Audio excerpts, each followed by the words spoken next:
Say hi to. Say Hare Krishna. Do this. Say something. Hare Krishna. No.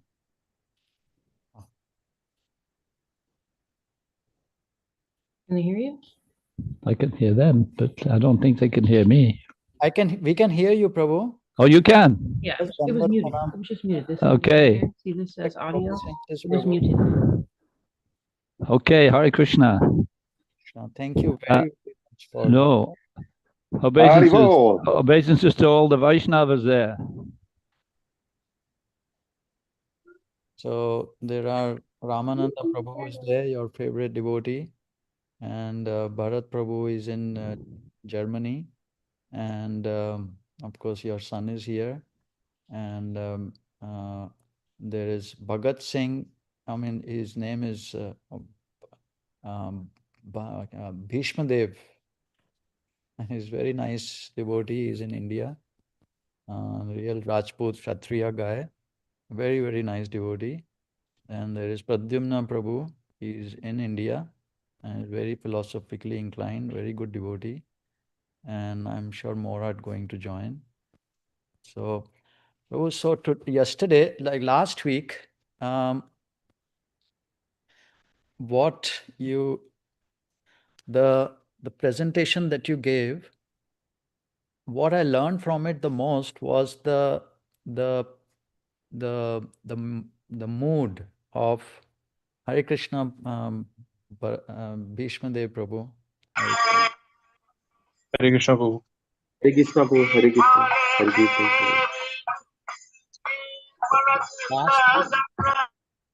Last week, Hari Kirtan Prabhu's father, who is a Srila Prabhupada disciple from old times, like early 1970s, he had joined and he had told us about his whole mission of the self-sufficiency village, which basically Srila Prabhupada's vision, which he has been also being very much in tune with and very much likes it and very much wants to see it happen.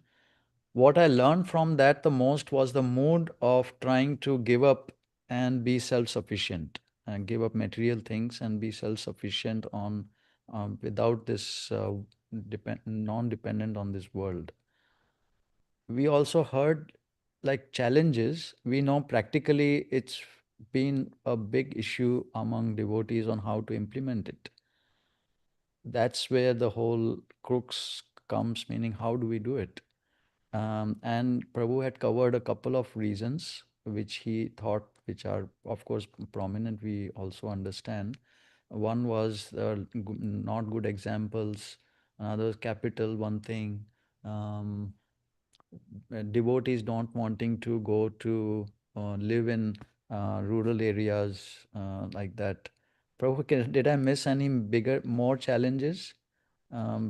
Hari Bolananda. No, Prabhu. There's always more challenges, but that's the way it goes. But no, it's please continue. So I have been thinking about how to do this, and over the last around maybe 1.5 decades, I've been trying to implement different things to figure out like trial test and everything. And our Bhishma Dev Prabhu knows I failed in India, in Jaipur, Rajasthan, and many things I was trying, I was failing. Here also I failed so many things, learning many ways because I heard Srila Prabhupada said, when I will implement the Varnasrama, it's like Gita Nagari concept, I will stay on the land and teach you. So I took that to heart, meaning that unless we sit on the land, it's difficult. We won't be able to do it, to follow in Srila Prabhupada's footsteps. So that's the first thing I did was try to go on, sit on the land, as Srila Prabhupada says. And I didn't, of course, I didn't have any farming background or anything, but I thought because Srila Prabhupada is saying we could gradually learn. No? So I've been trying different things. So what I've started to see the challenges, so let me bring that up, the challenges part.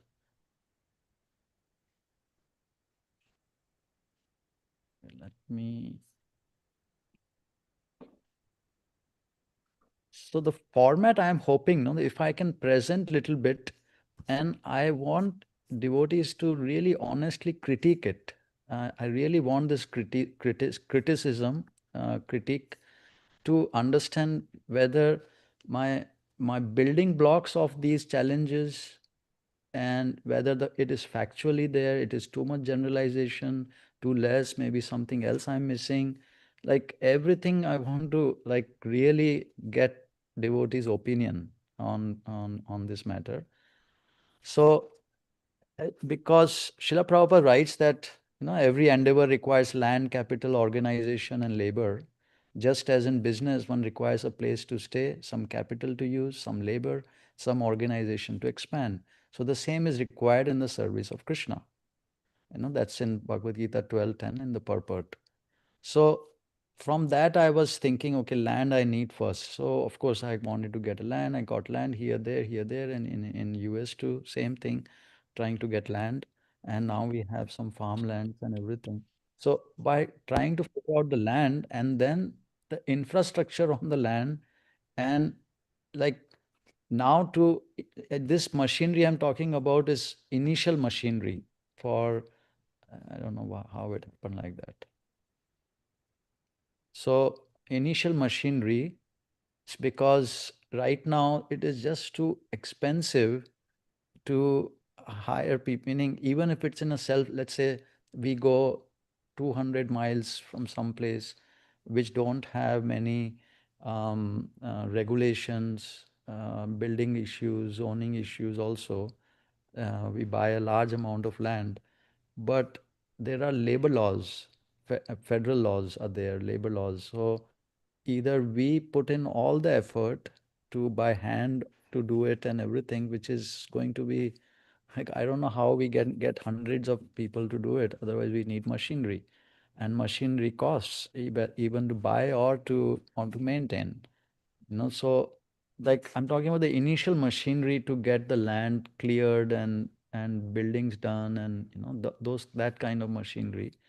Vehicles similarly, and even for basic enterprises, meaning like let's say cow protection has to be put, and I'll come to it. Healthcare system, alternative healthcare system, school, many enterprise like devotees businesses. The initial capital, I'm talking about the initial capital for all these things. I have come to the understanding it will be around 20 to 50 million in today's terms. I don't know how much it was 50 years back, whatever, but this today, um, just wherever I have bought many land, many farmlands in the US last 10 years, at least 10, 12 farmlands I bought, purchased. So I have gone into a lot of research, this like this thing, that thing, which place to get and everything.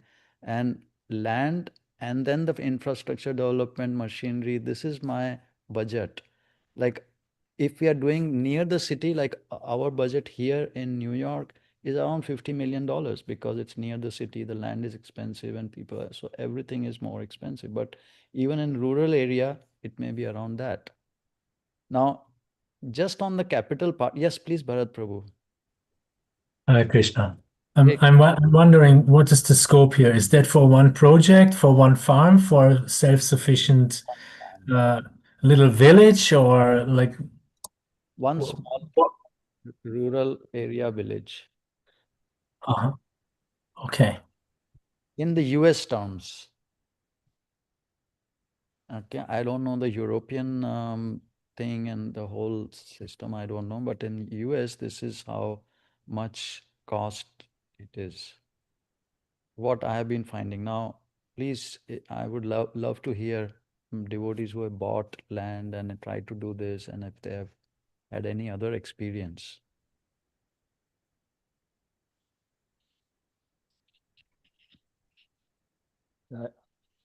Hare Krishna. Yes, Prabhu. That it seems to be a very high estimate,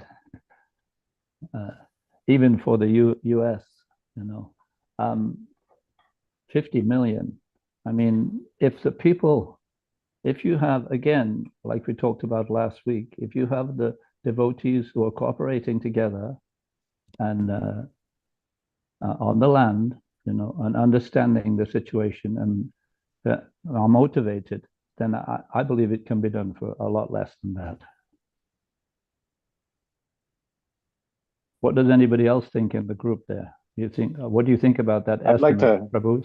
I think it in managing various projects, construction and development, land development and such, I've found that things tend to cost more than we expect when it comes down to it. So I don't think that 20 million or 50 million is would be surprising when you finally realize, like, what are really, the question comes down to what extent are we looking to develop? What is that going to pay for? On the other side of that equation, I have also found that oftentimes things that we have machinery for, or that we commonly use machinery for, it can be done quite rapidly and almost just as easily with a crew of individuals. So a few years ago, we grew 3.5 acres of grain where I was staying before, and we harvested it by hand. And the harvesting of the grain by hand was actually quite rapid. We were able to harvest very quickly. That was not an issue at all. And you would think that, for harvesting, just me and one other man, just the two of us, and harvesting the grain with a scythe by hand, we could have done the whole 3 acres in probably a day and a half, 2 days. We had most of it done in 1 day. And so the machinery to harvest was not necessary. When we went to separate the grain from the stalks, that's where we ran into difficulty. Doing that by hand became so much more challenging. So in development of any kind of land development or agricultural project or something like this, certain tasks are more, they can be done by hand very easily, and other tasks really benefit from machinery and mechanization.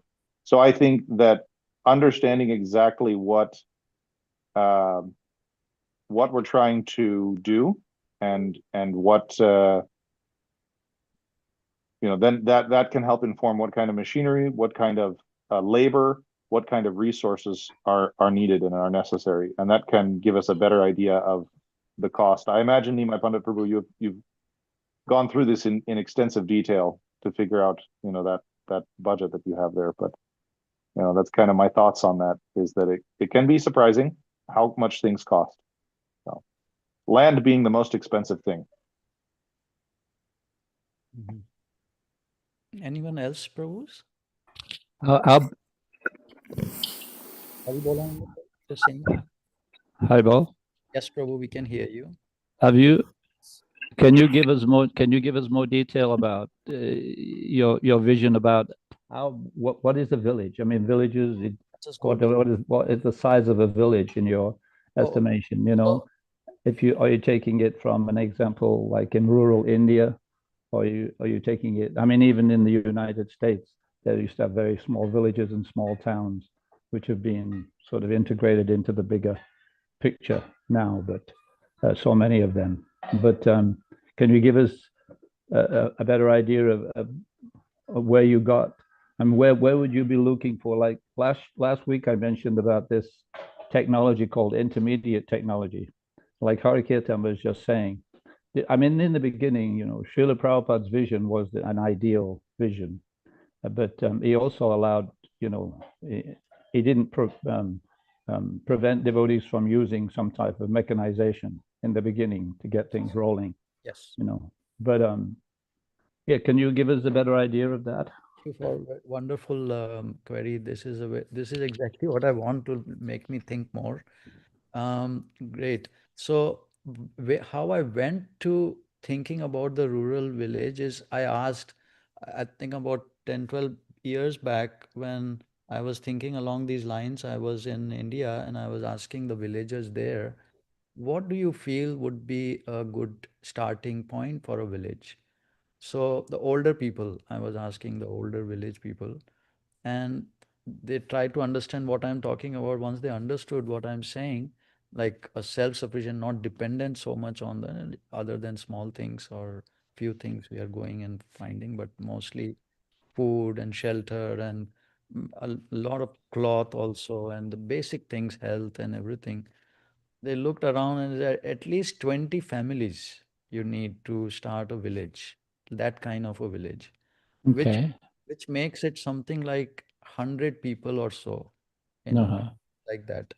Without that, to have a self-sufficiency will be tough. If we, I asked them more details, but like all the different things, food growing and temple running and just workers. If you have more mechanization, then less people are required to do work, hard job, or So, but this is a number I'm thinking around 100 residents minimum to be a self-sufficient, uh, a basics of a self-sufficient, not really working well, but with 100.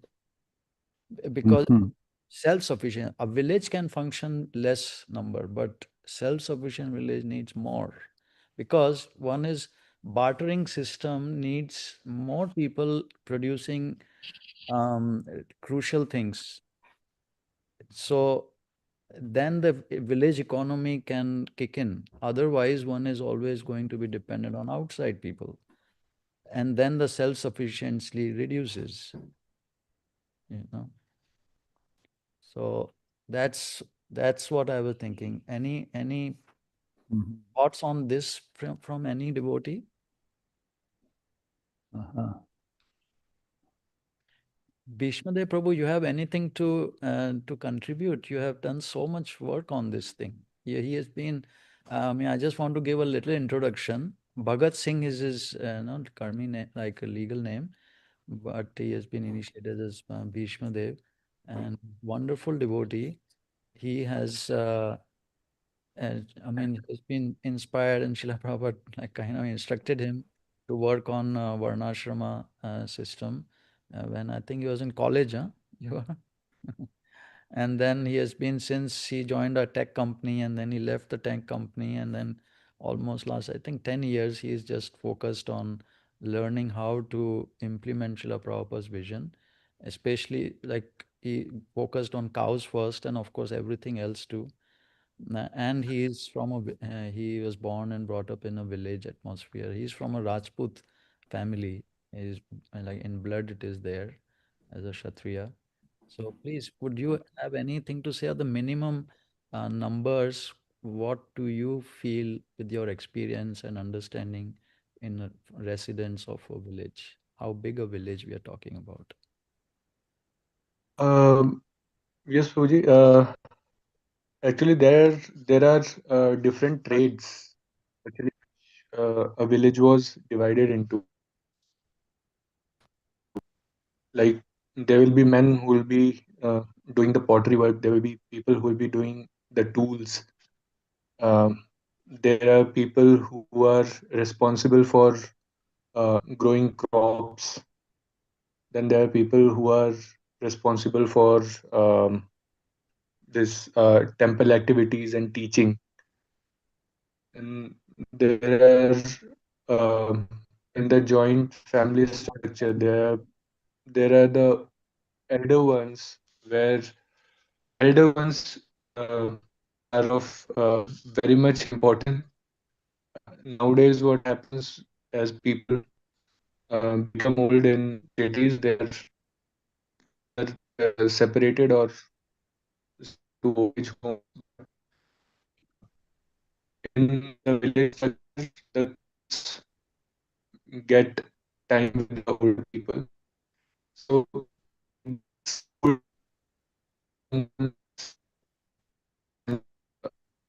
the village, it would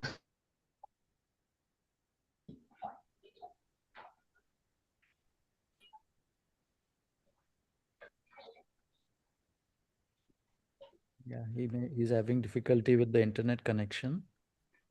I wrote to him. Uh, is anybody else in the meantime? Yes, Prabhu. Yes, Prabhu. John Prabhu. You remember that video I sent you recently? And I Uh, put a note in there that they have a cure for Lyme no, disease. Oh, okay. No, I didn't see that, Prabhu. Okay, so that's about the Amish, and the way they do things. Okay. Now, in their presentation, I don't remember exactly the number, but I think it was 30. Mhm. When they're building community, when they get to 30 people, if more than 30 people, they split and make another community. Mhm. They have a cutoff number. Why they don't do that, I mean, I have to look at it more, but they've been around a very long time and they're very successful in self-sufficiency. You mean 30 families or 30 total I'd have to look at it again. Just the number 30 comes in my mind. I don't know. I wasn't looking at it for that at the time, but now that we're on this subject about how many people in a community, this is like coming back to me that they talked about this. So I So have I have to look. I start- have to look at it again, and the reasons why they find that they're a lot more successful when they keep it to a certain number, and if it goes beyond, then they start another one. They don't just keep growing the same community. For some reason, they find that it works better. So wonderful, Prabhu. I have stayed a few times with the Amish people and I asked them this question. The minimum, Uh-huh.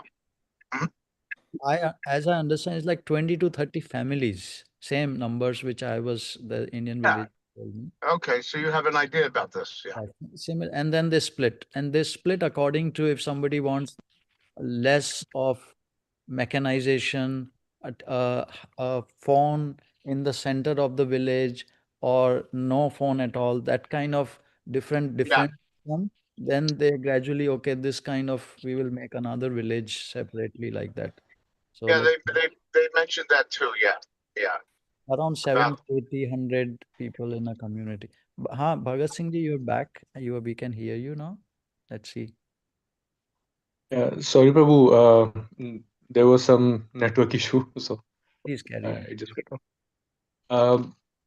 Actually, these two things. One is self-sufficiency. Other is community dynamics. Mhm. So these two have to go hand in hand. First thing, the self-sufficiency part, it depends on the resources. Like how much land, how much big piece of land you have, and how much lives it can sustain. Like it can sustain 10 human beings and 10 livestocks. So as that number reaches, you have to go on for next piece of land and start it. Uh, you can say it is a separate community, or it is going to be an extension or expansion of this community. Mhm. So for self-sufficiency, this calculation is also needed, that how much land can sustain how many uh, how many lives, Mhm.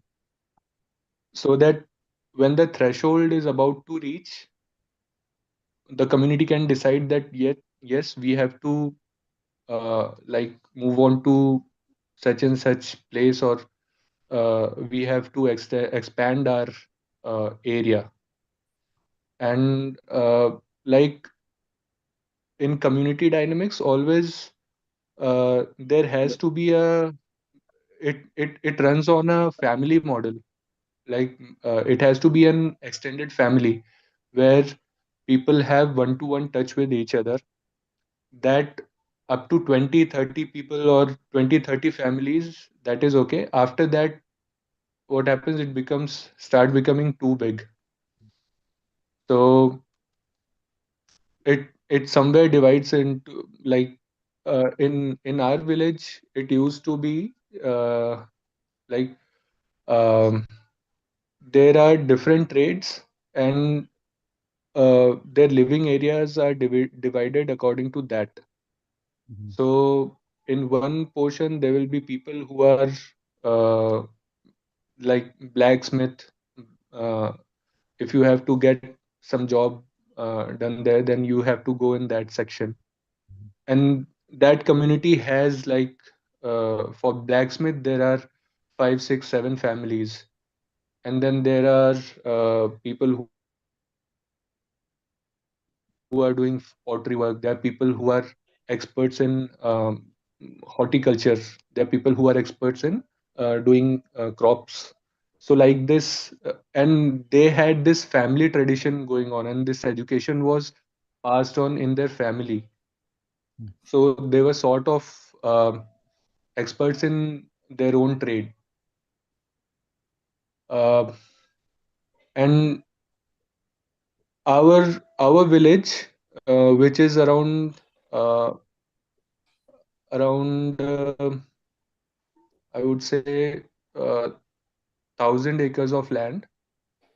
It had around 100 families residing over here. But it totally depends on how much that part of land can afford to sustain. Well, That calculation is very local. Like how much How much rain land is does that, that. Prabhu? Sorry, how much land did you say, Prabhu? It cut out when you said that. 1,000 acres. 1,000 And acres, around 1,000. 100 families on 1,000 acres? Yeah. Thank you, Prabhu. So my Yeah, but experience, these things are very local. Like it has to be like you have to understand that uh, the weather conditions, the geographical conditions, they are very different at different places. So you have to evaluate that per acreage output of land in a particular area can sustain some number of people. So according to that, if there are this much number, we require area in that proportion.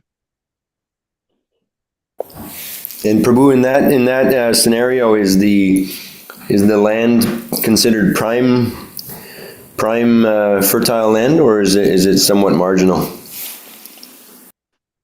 Uh, there are different areas who, like in our region, the land is very fertile. But in the village, there is one section where in monsoon region, there is lot of water, so only paddy can grow. And in summer, there is in most of the area for about 3 to 4 months, people cannot grow anything. So there are only trees standing. Otherwise, there is no growth happening.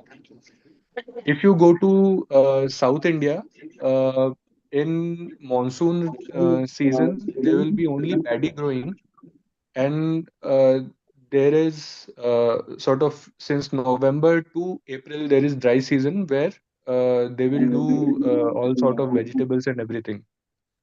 If you go to colder regions, in winters, there won't be that much of cultivation happening. And if you go to Rajasthan, rainy season is the season when most of the growing happens, and rest of the year they will be depending on that harvest.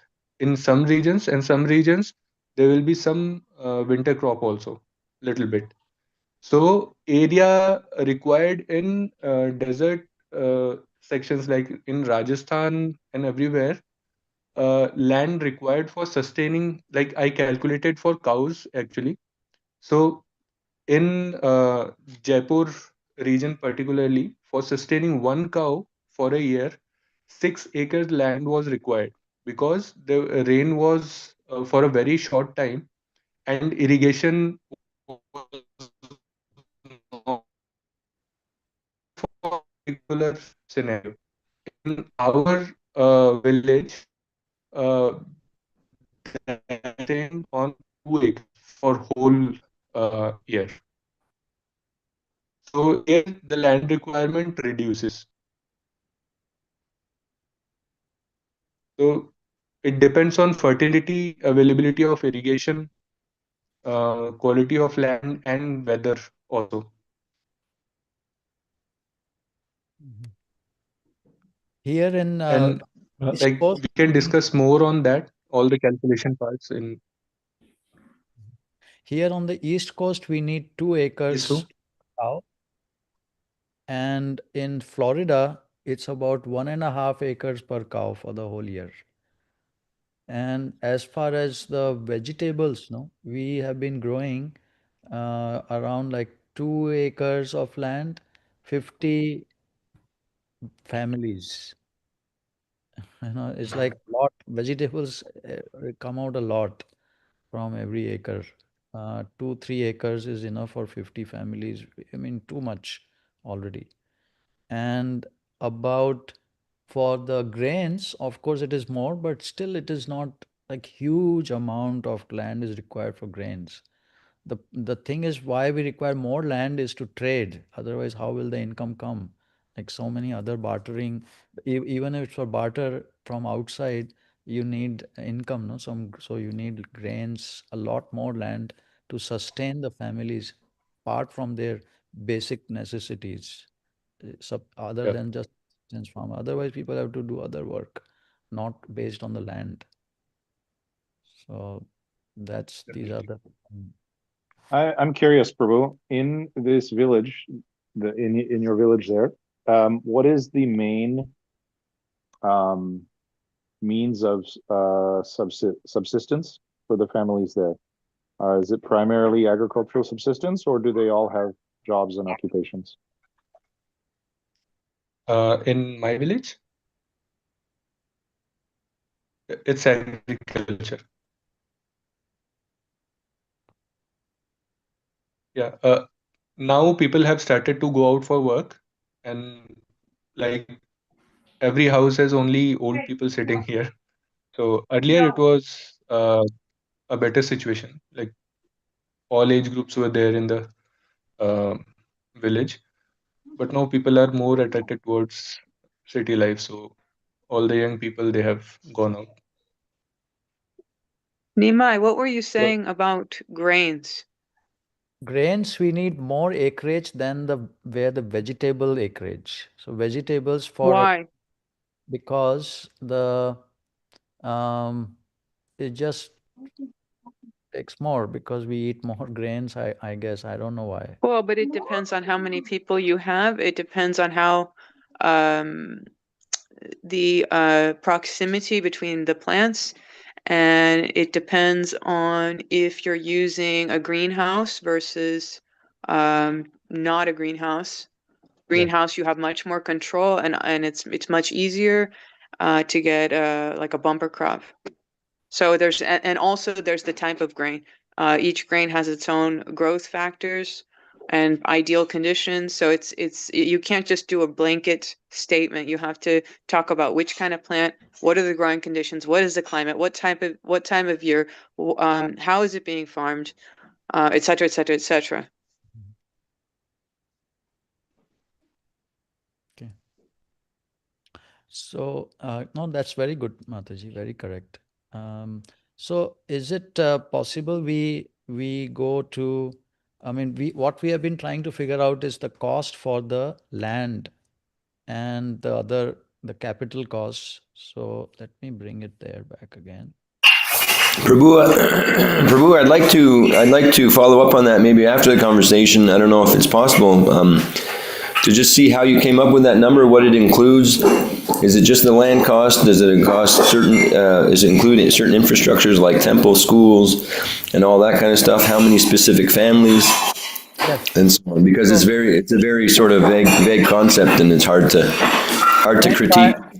I'm going by what I have to budget because I'm looking at the costs, and so this is where what I'm talking about, the Varnasrama college, when developing something near the cities, and when it is in the remote rural areas in the US, around 20 million, because of the land is only 25%. So here the land I'm thinking around 10 million, and then 40 million is for everything else. The infrastructure is so costly, my God. Buildings and all, it's just so costly. Because like Hari Kirtan Prabhu and I have been trying to break our heads how to bring down the cost of putting cabins. And the wood is the like local wood is kind of the very small cost of the whole cost, because I the have a question. Is the cost for the land itself or the cost for the building materials to make the housing? yeah, so this is land cost is, I would say, is like 25% of this. Okay, and then 75 for the building materials? No, the another like let's say 30-40% is like 50% will be the infrastructure buildings and like Okay, meaning materials. material. I see some bit you have to outsource also, because everything one may not be able to do. Septic, Outsource labor? yeah, contractors. Okay, so labor plus materials, and that's 50%. Yes. And then the other 50% is the land. No, 25%. And 25%, like machinery cost is less. Machinery, it's like maybe a million, maybe like that. But the enterprises, this is like maybe I'm making it less. I'm undervaluing it. Just like I'll take one simple example. Let's say healthcare. Now, whether one is in rural area or near the city, if we want to go towards self-sufficiency, healthcare is a big cost, like huge cost. Now, Healthcare can be completely done using herbalism and nature. So depending on what you grow, you can completely take care of the people's health through naturopathic and herbal remedies. We don't need big pharma. We don't need to rely on the system. We can grow it ourselves.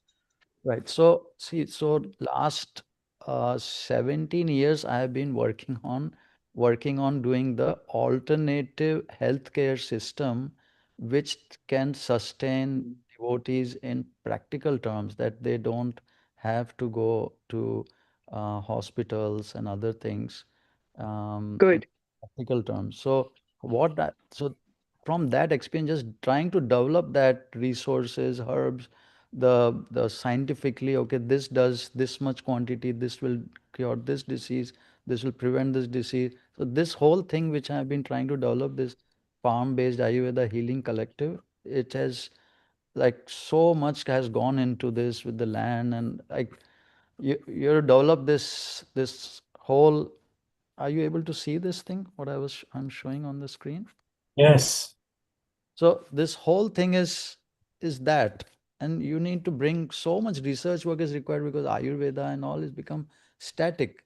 Old knowledge is there, and they have not kept up with research work, with the changing body, especially in the West, with the environmental pressures, the like radiation, all this electronic pressure. So bodies have changed, like bodies react differently to what has been described in the scriptures. So more research work is required. So we don't have the research tools. We don't have like different ways to. So everything requires a lot of research. So I've gotten into this whole thing just because of that reason, which can also sustain people, like new devotees also, and Ayurveda doctors and chefs and so many things. But like that is one enterprise. See, that is one enterprise, like one main system by which a real self-sufficiency can be developed. Otherwise, if you become sick and Ayurveda cannot cure, then what do? You have to go out to the other hospitals and the costs start increasing. And then what do you do? Hospitals are useless, doctors are useless, and modern medicine is useless. I mean, still people taking medicines because we don't have proper alternative healthcare things worked out. So it's a matter of education. We need to learn from all of the different cultures from around the world, going back hundreds and hundreds of years. How did they treat their sick? How did they do their farming based on the climate where they are located? How did they arrange their communities? Collectivist, the grandmothers take care of the kids, the men work the fields, the mothers do the cooking. The wise men do the shamanic or the herbal treatments, medical treatments. Like everybody has a role to play. And if we study history and neglect modern industrialized, corporatized, mechanized systems completely, as Prabhupada said to do, we will be able to succeed. But being stuck and caught up in the money mentality and the greed mentality and the lazy mentality, the problems won't go away. You're still within the same system. So we need to leave the system completely and go back to our ancestral roots, all of whom we are the descendants of. We have a genetic lineage going back since time immemorial. We need to study how people did things a long time ago and then revive those ways of living. Correct. That's what we are trying to figure out how to do that, in practical terms, how to do it. So that's why we're trying to figure out cost involved. Okay, but you own a property that's 300 acres in Poughkeepsie, correct? 200, yeah. But we are just talking in general terms right now. Let's say we didn't have a property. So, so then what? And we have now, so we need less money, but still we need more money. Still, like let's say we have 10 million, 15 million infrastructure land, still we need 35-40 million dollars. So I'm curious, Prabhu. Yes, Hari. Over this, with this different things you're talking about, land infrastructure. I believe somebody else brought this up also.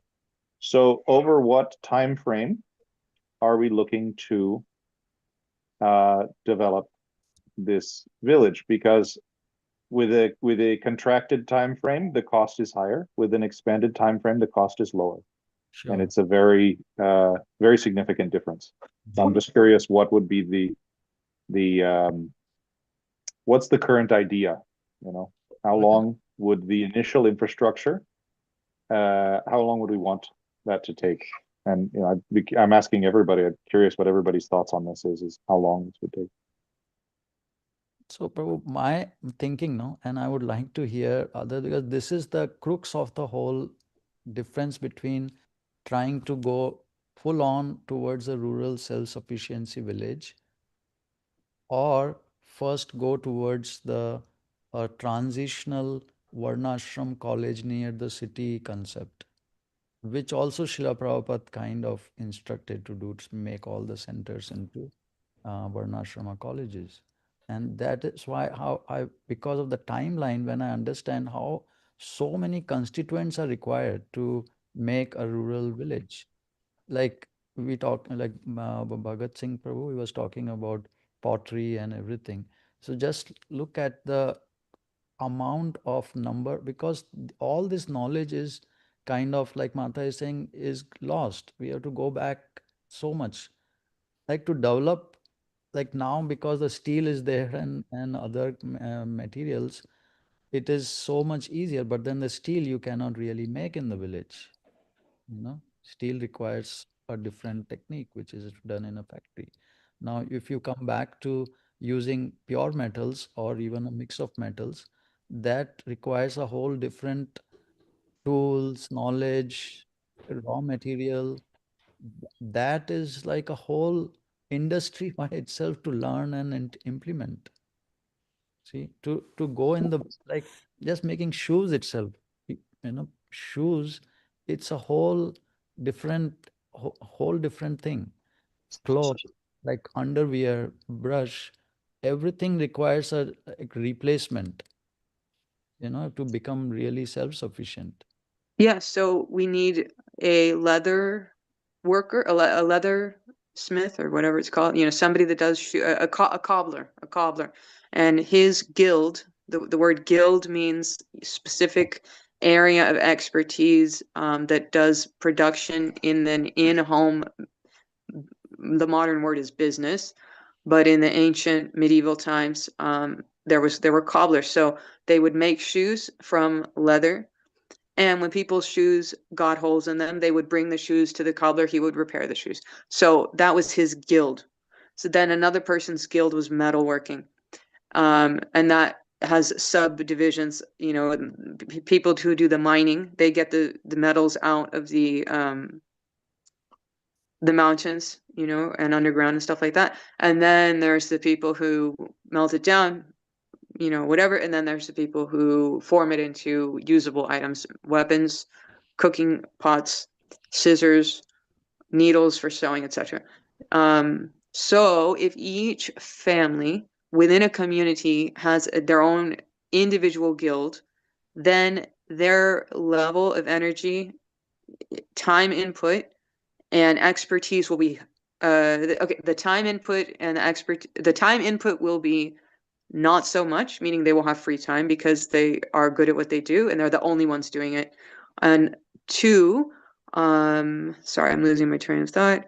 What you're saying, correct. I mean, you can just see the number of items you can see to to really try to become self-sufficient. Even if we reduce the number of things that we are using currently to really basic, still those are a lot of things which the knowledge is and experience and the whole, like you're saying, guild, like a whole structure around it is non-existing now.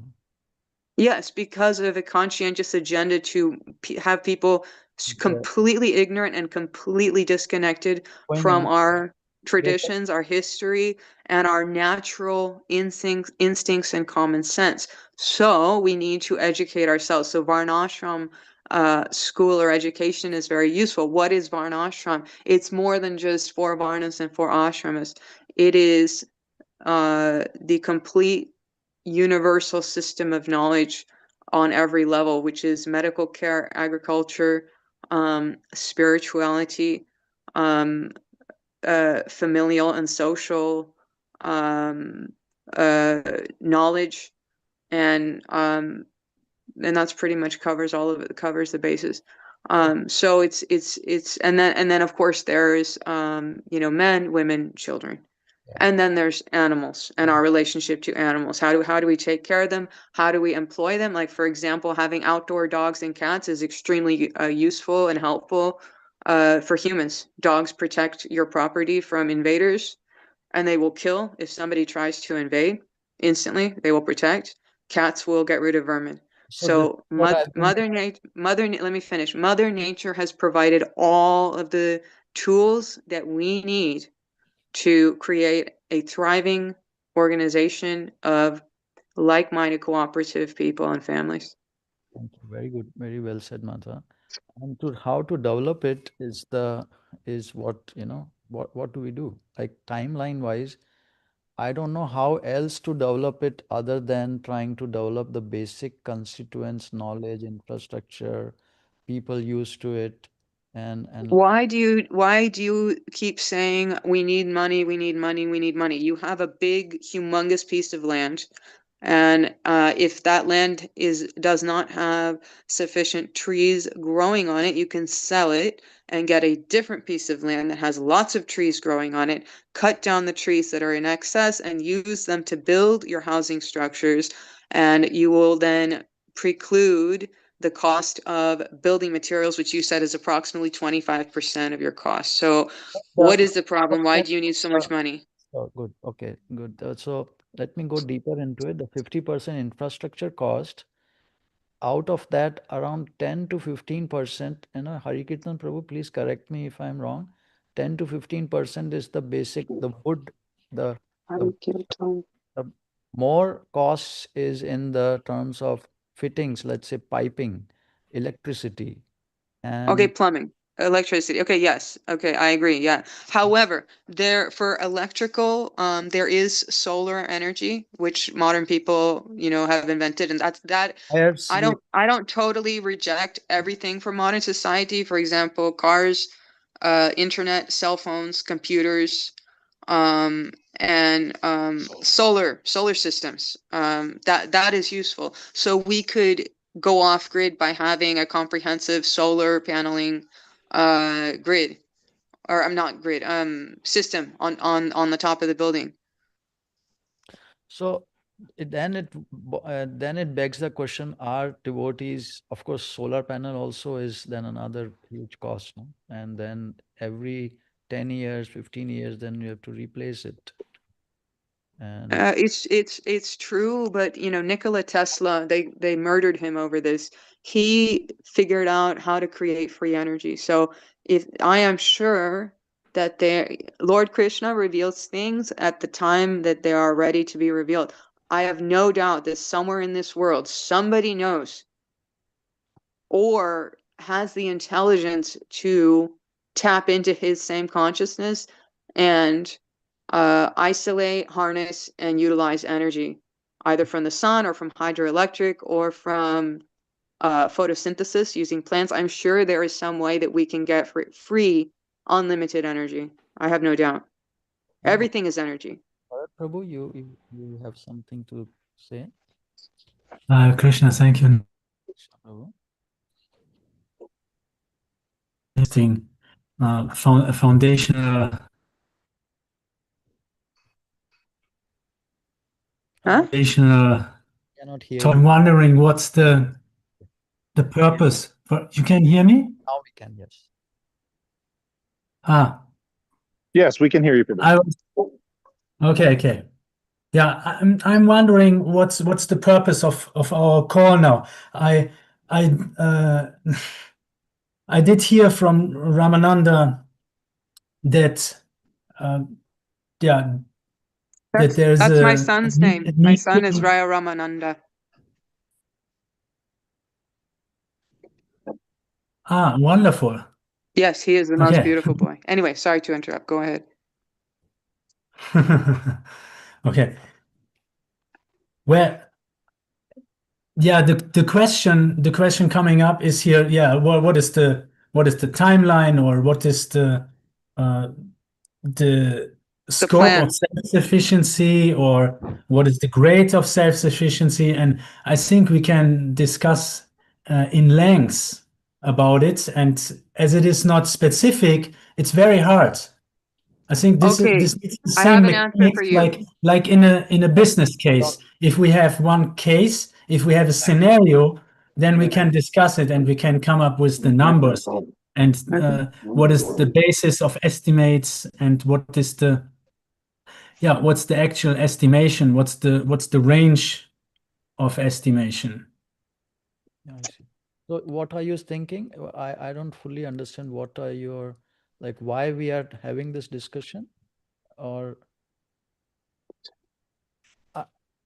my thinking was because let's say what I wanted to present was that why I'm thinking about the Varnasrama college concept and what it is actually when compared to a rural self-sufficiency village. And so I started with trying to point out the reason, the challenges to complete implement a practically a really functioning multi-family self-sufficiency village. You know, going from that to try. So these are the challenges which which is prompting me to think in the terms of Varnasrama college right now. You know, that's why I was bringing it up, and that's where the capital question came up, because that is also a big consideration apart from Okay. the reasons, other challenges. Yeah. Okay. And maybe I'm not following well because my internet is cutting out at times. But I just think like this very wide range between 20 million and 50 million. It's so vague. We can discuss very long on this. So if that's useful for you and that's where you want to go, that's I mean, we can dive deeper maybe later if we can do a bigger overall concept first, and I can dive deeper. I'm just saying in rural areas around 20 million, and near the cities in the Varnashrama farm community around 50 million is something like that. That's what I've been thinking.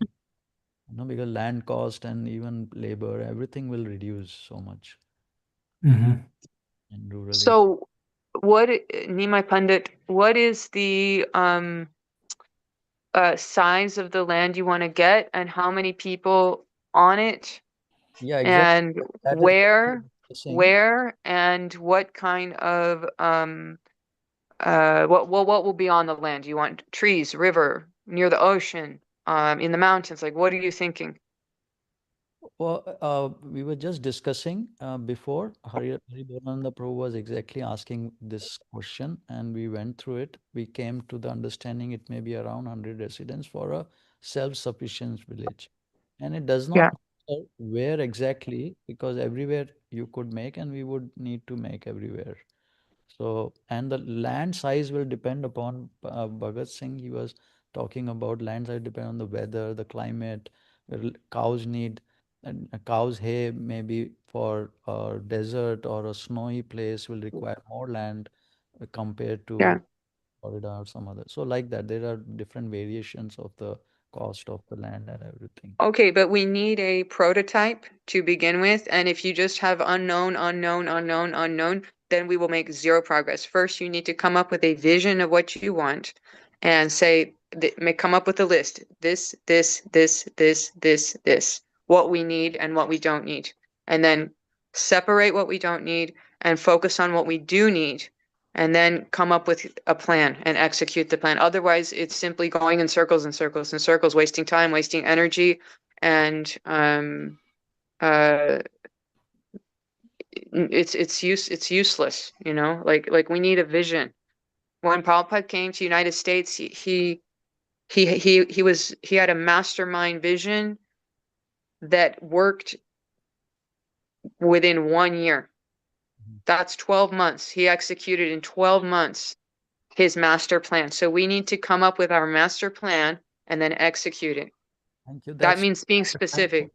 that's what I was trying to present. What is the master plan for the Varnasrama college community? You know, Yeah.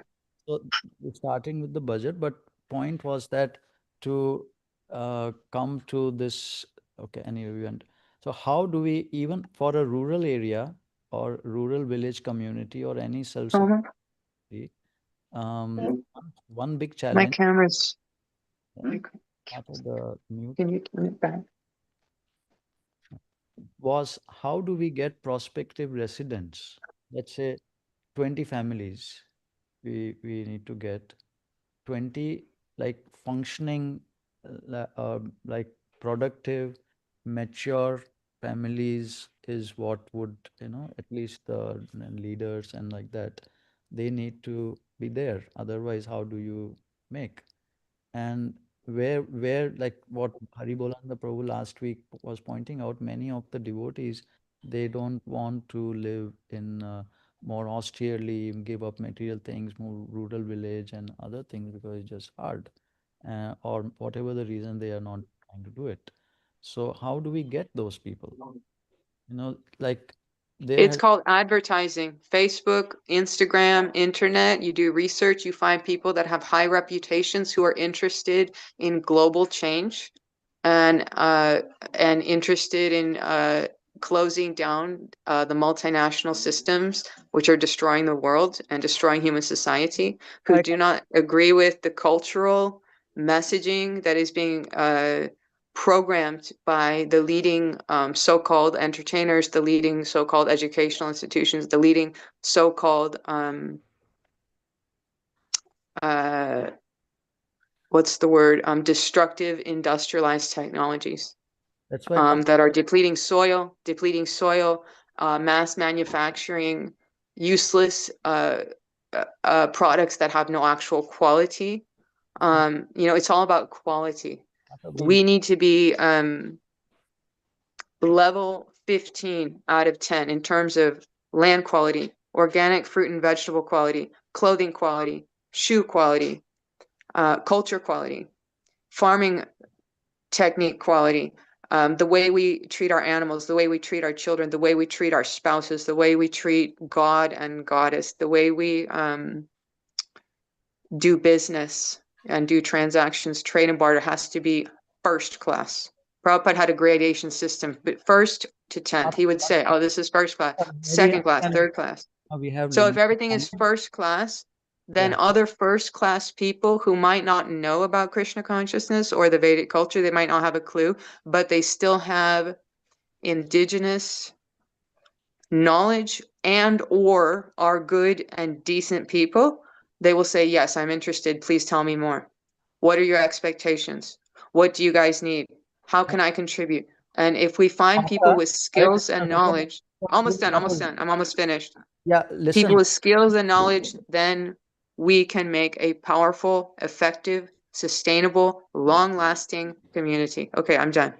Great. So I know we need people like you to inspire everyone, and we need people like me to do the boring stuff, to figure out the, how to do this. So as you're saying, like we need people, you can advertise all that, then we come to the next point of how to cleanse their heart. Like how, because without, this is the age of Kali, no? So there will be disputes, quarrels, family itself is a difficulty to live.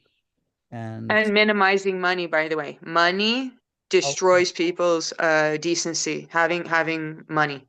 I got $1 million. I got this. I want more. This makes people evil, totally evil and greedy, and then they want to when a take heart, and whatever. heart is purified, But then if we have land, you- cows, vegetables, fruits, houses, and minimal connection with money, we will stay pure. Simple living, high thinking. That's Prabhupada's vision. Simple living, that means no complicated, twisted machinations, and high thinking, meaning evolved consciousness, spiritual consciousness.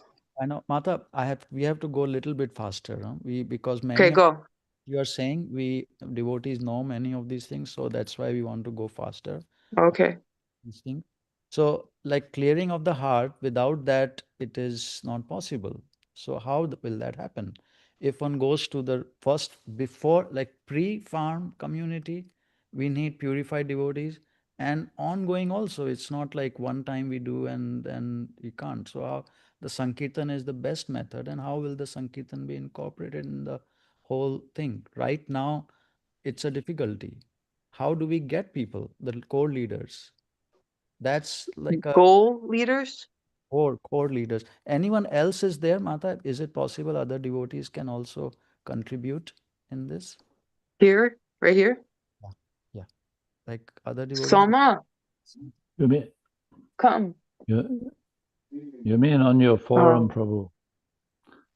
You know what? It's very interesting this week. I've heard so much information that I find most of the devotees here are very knowledgeable, and they are trying to implement some aspects of this understanding, But like you've just mentioned in my Pandit Prabhu, what about trying to implement this means that the people, the devotees, the Vaishnavas have to find a way to communicate and come together to actually start doing it, even in a small way.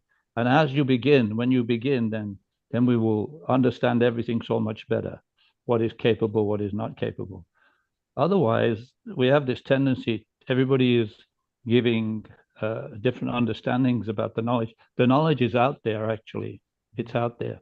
And together with Yes. Srila Prabhupada's instructions about, like you said, Chaitanya, Darpana, Marjana, if we are not on the platform of humility and working together and understanding that it's going to take a lot of hard work, okay? This is my experience in the institution, is getting people to understand and have a taste for that and seeing the value in that hard work. Ramananda's family is a good example. They can't run that farm that they have up there in Canada without a lot of hard work and dedication. I have a question for you, Nimai Pandit Prabhu. Yes, How are your properties that you have right now? How are they functioning? How many people you have working with you, and so on and so forth?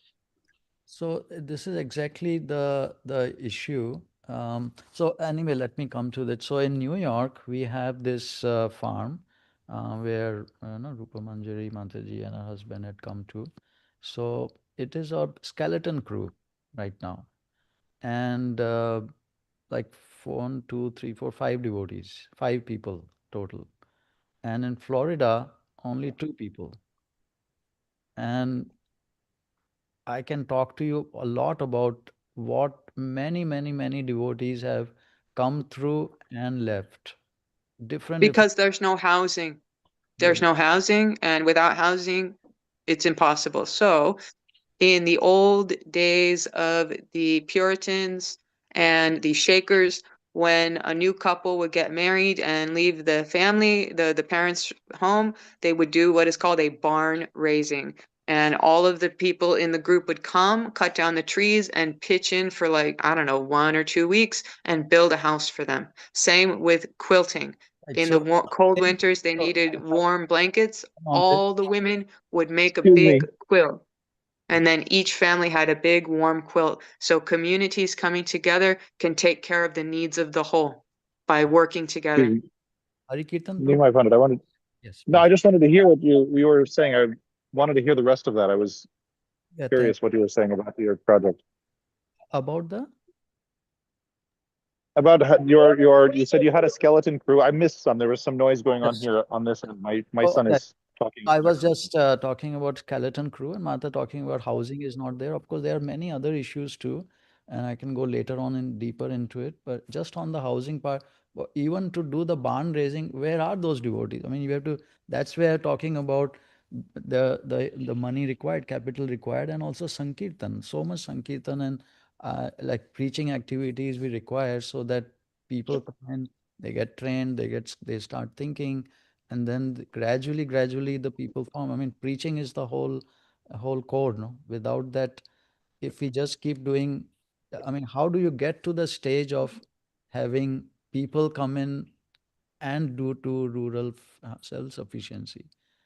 It's Yeah, like, yeah. Well, thank you, Prabhu. I was lost, and now I know where we are. So what thank you.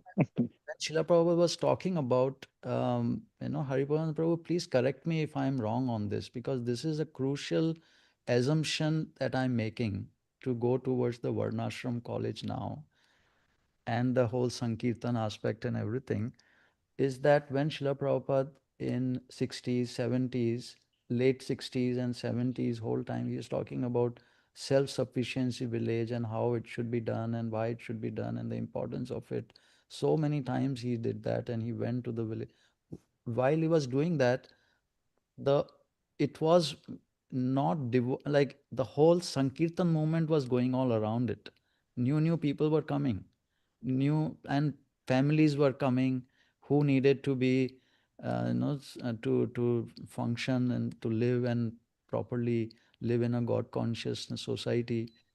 Plus, he started talking about from early 70s, he started talking about Varnasrama colleges and to train in Varna classifications, everything, which when I read his Gita Nagari, the whole concept and what he wanted to do, come to Gita Nagari in Pennsylvania and trying to set up, classify, I feel like what he like if we take rural self-sufficiency instructions divorced from his Sankirtan whole movement and instructions and the Varnashrama college and Varnashrama setting up instructions, then we may not be able to accomplish it.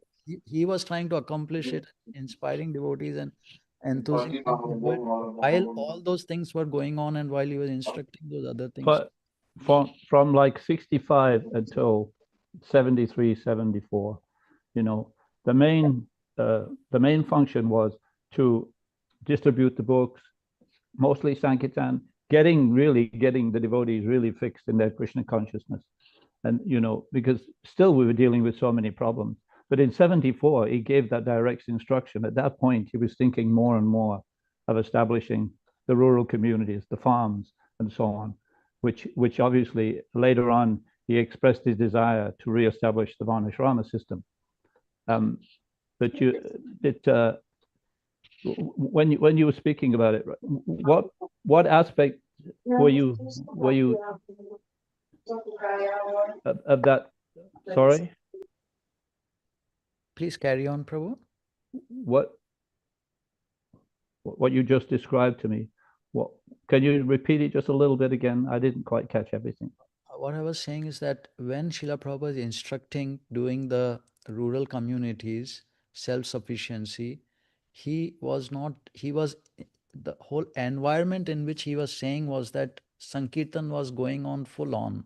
New devotees were coming, heart was getting purified, children, families were coming, and then it's like a, like, you know, the secondary thing happens from the main function, that you need to do that too.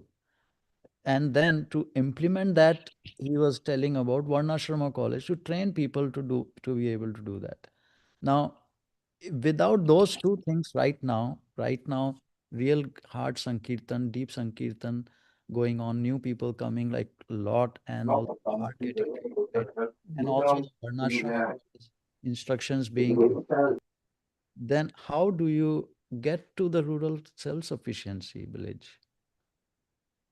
Well, you know, when I got that letter from him in 1974, he wanted everything to go on consecutively, but he did emphasize, at least for the families and the children, the grihastas, to all move to the farms, right? And the Sankirtan would go on primarily with the celibate devotees, the brahmacharis. So they would go out and continue, and then simultaneously other things would start getting developed, like the farms. But you know, Srila Prabhupada didn't go into detail about self-sufficiency in particular. He did tell some stories about in India and the village life in India and so on and so forth. He gave sometimes, he would, but all that knowledge is available. You can see that from the contributions of the devotees here today in this forum. It's all available. And he would say, if you cooperate together, right, this is the key thing. How do we cooperate together to actually begin to implement this? You know, the people, it's like, as far as resources is concerned, in my personal opinion, as far as resources is concerned, they're out there. The knowledge is out there, and the land is out there, and things can happen, but nothing will happen unless we cooperate together on some level, right? And what last week you mentioned, I mean, Varnasrama, in your presentation today, you said the four things, right? Land, capital, organization, manpower. You know, how do we bring all these things together? I'd say that is a more important. I mean, you have Bharat's family in Portugal, and you have Ramananda's family in Canada. You're in the United States, and how do we? I think the most important question is, how can we cooperate together somehow to begin to implement this and use it then as a preaching program, right? Like I said last week, in my opinion, establishing Varnasrama and establishing self-sufficiency and living on the land, simple living and high thinking, is, in my opinion, a form of Sankirtan. And we can preach from that basis, you know. So it is there, you know. I mean, I think people and personalities can be more complicated than anything else. So I think that's our greatest challenge. So that is another whole thing to discuss, which is lacking, without which it will be, how do we go, just like what you just said, the organization, you know, this is where I'd written this thing. The, you know, the Varnashrama system is an institution which is organizing the different roles of devotees, let's say, in Devi Varnashrama. Everyone has defined roles, expectations, duties, even chastisements are there if one doesn't do that.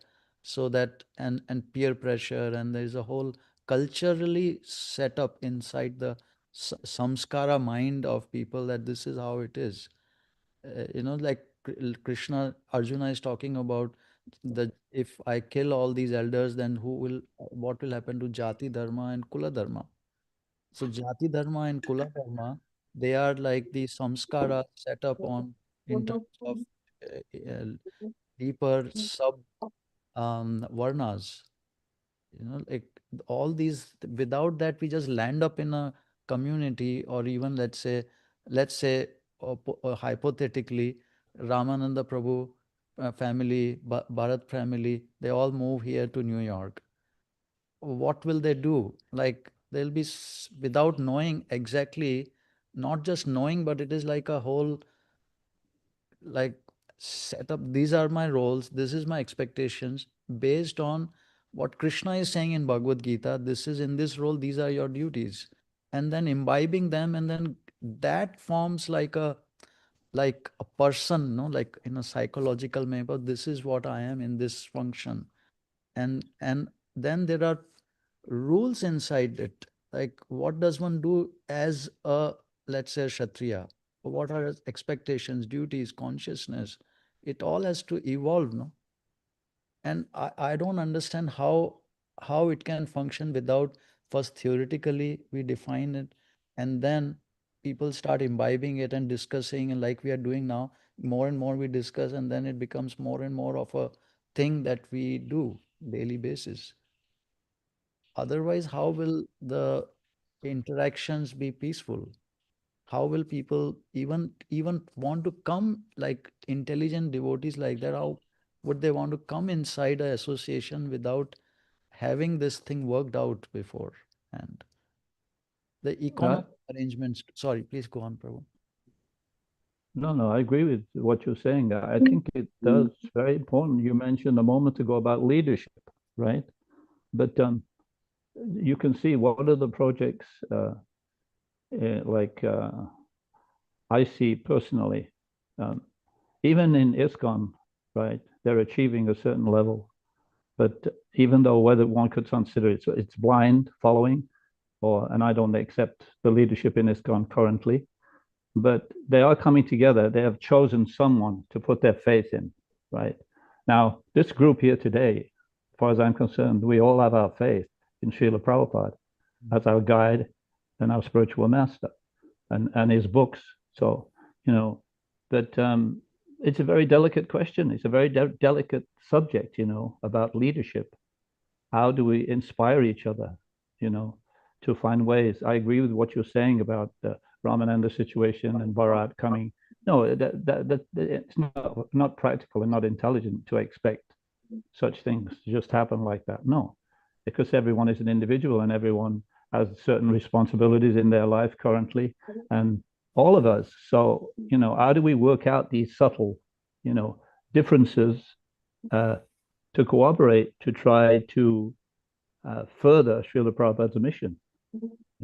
I mean, I really don't have a clear answer, because it's to do with, personalities. And all I can say is that we can quote Srila Prabhupada's statements, and but are we all trying individually to implement our own small versions of this, or that to me that doesn't seem. I mean, seems like a much more difficult task. So what I started understanding from Srila Prabhupada is that is the reason he was trying to implement the Varnasrama college, where you work out these things. Like each Varnas, all these things are being taught to all the residents of the rural village. He says like that, all these things have to be classified, otherwise it's an animal society, So Can I comment on this, Prabhu? Just listening to the discussion here, what comes to mind is two ways forward come to mind. And one would be that in order to attract people to participate in such a project, infrastructure and various facilities have to be developed first, so that it is very easy for people to come and kind of just establish themselves in the project. They can just kind of plug in, they can fit into the project in some way, but the infrastructure, housing, some potential startings facility or something for starting businesses, some way, like you were saying, it's a lot to ask a family to come when they have responsibilities if you don't have kind of facility and resources to help them along. So if you have that already established, it's much easier. It's a much smaller ask to attract people into a project. The other is that if you can gather, it's a bigger ask, but basically to ask people to help to establish that infrastructure in the beginning. And that's much more difficult to get people to agree to participate in that, because you're putting yourself out, you're putting yourself into this position where there's not a lot of security. And it's difficult for families to put themselves in that position. That's kind of what's coming to my mind when you're talking about, how to attract people or how to get people to cooperate and work together. I know my own considerations with my family. I have to move very slowly and very deliberately, because I have to make sure that, my family is taken care of in whatever move we make, whatever decision we make. And those are always considerations. So just thinking along those lines. Exactly what you're saying. And I tried, like, one of the reasons why we have a skeleton crew right now is so many devotees have come through and I couldn't figure out how to do the economic arrangements. And more started thinking in terms of it has to be done based on the Varna classification. And because nothing else will be created by us human beings. But you don't have houses there, so how are people logistically going to start a community on your land if there's no house for them? Right. So let us talk about that. Just to give you example, but we go more like overall, not detail. But in this example of housing, let's say we have been doing this for Brahmana, Kshatriya, Vaishya, and Shudra. We classify that Brahmana needs to be provided housing. Brahmana also means elder Vaishnavas, because they are more than Brahmanas, advanced Vaishnavas, all of these. So, but And Kshatriyas, simplicity. what's that, Prabhu? And simplicity. Hare Krishna, Prabhu. How are you? Hmm? Yeah, Yeah. good. I can't stay long. So pardon my While you are my here, I wanted interruption. to bring up the entertainment subject just after this. It's such a crucial part. So Kshatriya, they develop their own by their resources, we'll come to that how they're going to earn. But housing we're talking about, they need to do their own. Shudras are provided. May I I'll have to leave shortly, but if I could offer just some consideration from my perspective, and then I'll have to go, and then I'll be interested to follow up to see if there's any further discussion with those points I raised. But as you're mentioning the different stratification, it seems in one sense that if there's things like housing and things, basic infrastructure required, under the guidance of a small crew of brahmanas, or even one or two, that perhaps having a staged development to the community, initially inviting people who maybe have even a low commitment to Krishna consciousness, but an interest in community building and, say, natural building, or building homes. And there's a lot of people, a much broader net of people who say are interested in the tiny home community concept, tiny home building. And so if we don't have such a high bar for participation, or our expectations, and then also clear agreements, so we don't end up with the whole place is filled with people who have very little commitment to Krishna consciousness. But if there's some clear even time frame that, like, for a 2-year period, there's going to be people building and creating infrastructural elements, and with an understanding, if they're welcome to stay for this duration of time and be a part of things, to stay beyond that period of time, then there's some basic like core values that need to be maintained and appreciated, or it's a segment is then available for, say, the Sudra community, and they have, with a lower bar of acceptance into that realm, are able to participate, but they're and remain, so they have some stake, and then gradually build things up as the infrastructure expands. And there's idealism, which has been the primary Yeah. Element in abundance with all of these plans. That there, Srila Prabhupada said it, so we have to do it. So there's an idealism, but that doesn't equal expertise. And so there may be people who are expert, but don't share all of the same ideals, but maybe share some. And there may be some percentage that 51% of shared ideals, and that's enough. Or maybe it's 80. But the challenges that I think will be faced is within the world, we're very rarefied in terms of our standards and practices.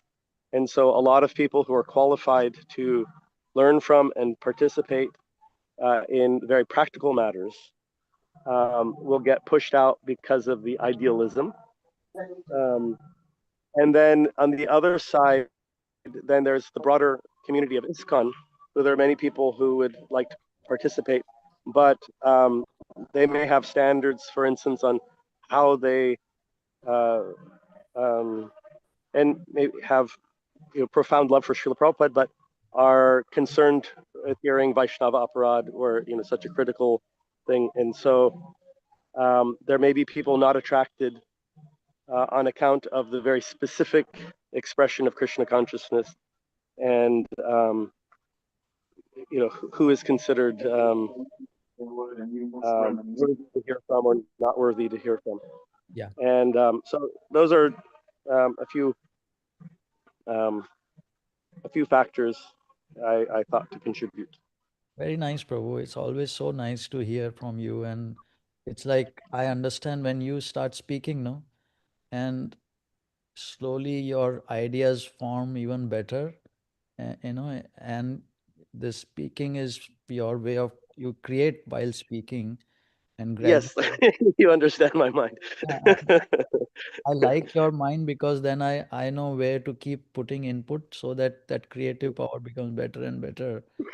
So that's why I like talking to you so much, because things happen then, like the whole thing gets created. So Prabhu, if you can just give 5 more minutes Sure. before we leave, Okay. this particular thing about enterprises, I Yeah. didn't bring this up because I didn't know if you will be coming, but this enterprises, one big thing to do is entertainment, devotee entertainment. Why capital is Yeah. required is to settle the artists. Like they need to be provided for. All the artists everywhere, even till now, they are provided. They can't. I mean, of course, they become very popular, then they earn too much.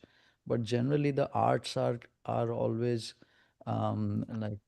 supported, and artists and housing just today morning, Shuddha Sattva Prabhu and I, we were going with Bharat Prabhu. He's a construction guy, devotee.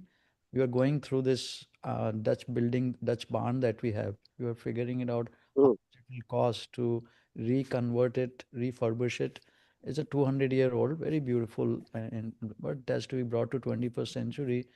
So just that infrastructure to make it into an art barn, it may be something like $1 million totally to really. So that, like I'm talking about enterprise cost, no? Because devotee entertainment, if it is not there, it's so easy to be in Maya. It is such an important component in rural self-sufficiency village. Like it's not just a question of just living. We need, right, Prabhu? And can you please? Absolutely. This is something that my wife and I have talked about a lot, and I agree completely. You cannot keep families engaged unless there's some sort of entertainment or interaction. Kua Prabhu, Yes, please tell me, no, what, agreed. yeah, Huh? tell your views, no, on this thing. You have so much to share in it. Oh, on entertainment. Entertainment, the infrastructure required to be able to do it in a self-sufficiency village. Yeah. Yeah.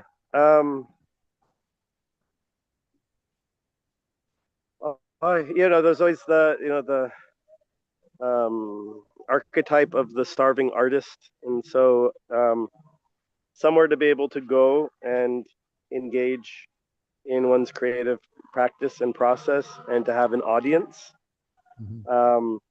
Those are pretty much the two primary interests of a creative person, to have someone Can you say see the what's first one? created, and then have a place to be supported, to have a place to live, to eat, so one does not have to endeavor too much separately in some other activity in order to engage one's creative processes also, so having a place to live and something to eat, and then an audience for what one creates, are two important elements. The It doesn't have to be necessarily. I think residencies are probably like shorter term, Yeah. can be facilitated nicely, so you can have maybe like a full-time creative personality or something, but who's also there, but having something where people come and visit, so you don't have to provide the same level of facility for having, say so you set down roots and start a family there, so that you can have some entertainment. But if you have something where some variety comes through, there's a place for people to come and do that. Youth, engaging youth. So if you can manage to get enough youth families, Yeah. working within the families, like in the Sharanagati community, they created some really wonderful plays, amongst the youth, and everyone is delighted in encountering that, adults and children. Um, yeah, Nice, bro. uh, So all but yeah, it different is kinds of an essential component. artists are also different kinds, no? I mean, a village doesn't, a rural village doesn't have to have all kinds of artists. As you said, traveling varieties are provided by residencies or other, people come and stay for 15 days or something, and or they bring something. But then there are actual residents of the village who would be living in the village and creating art continuously.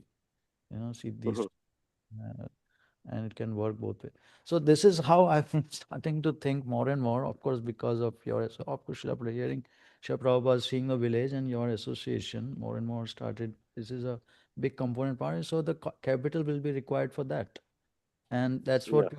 housing has to be provided to these people and these artists.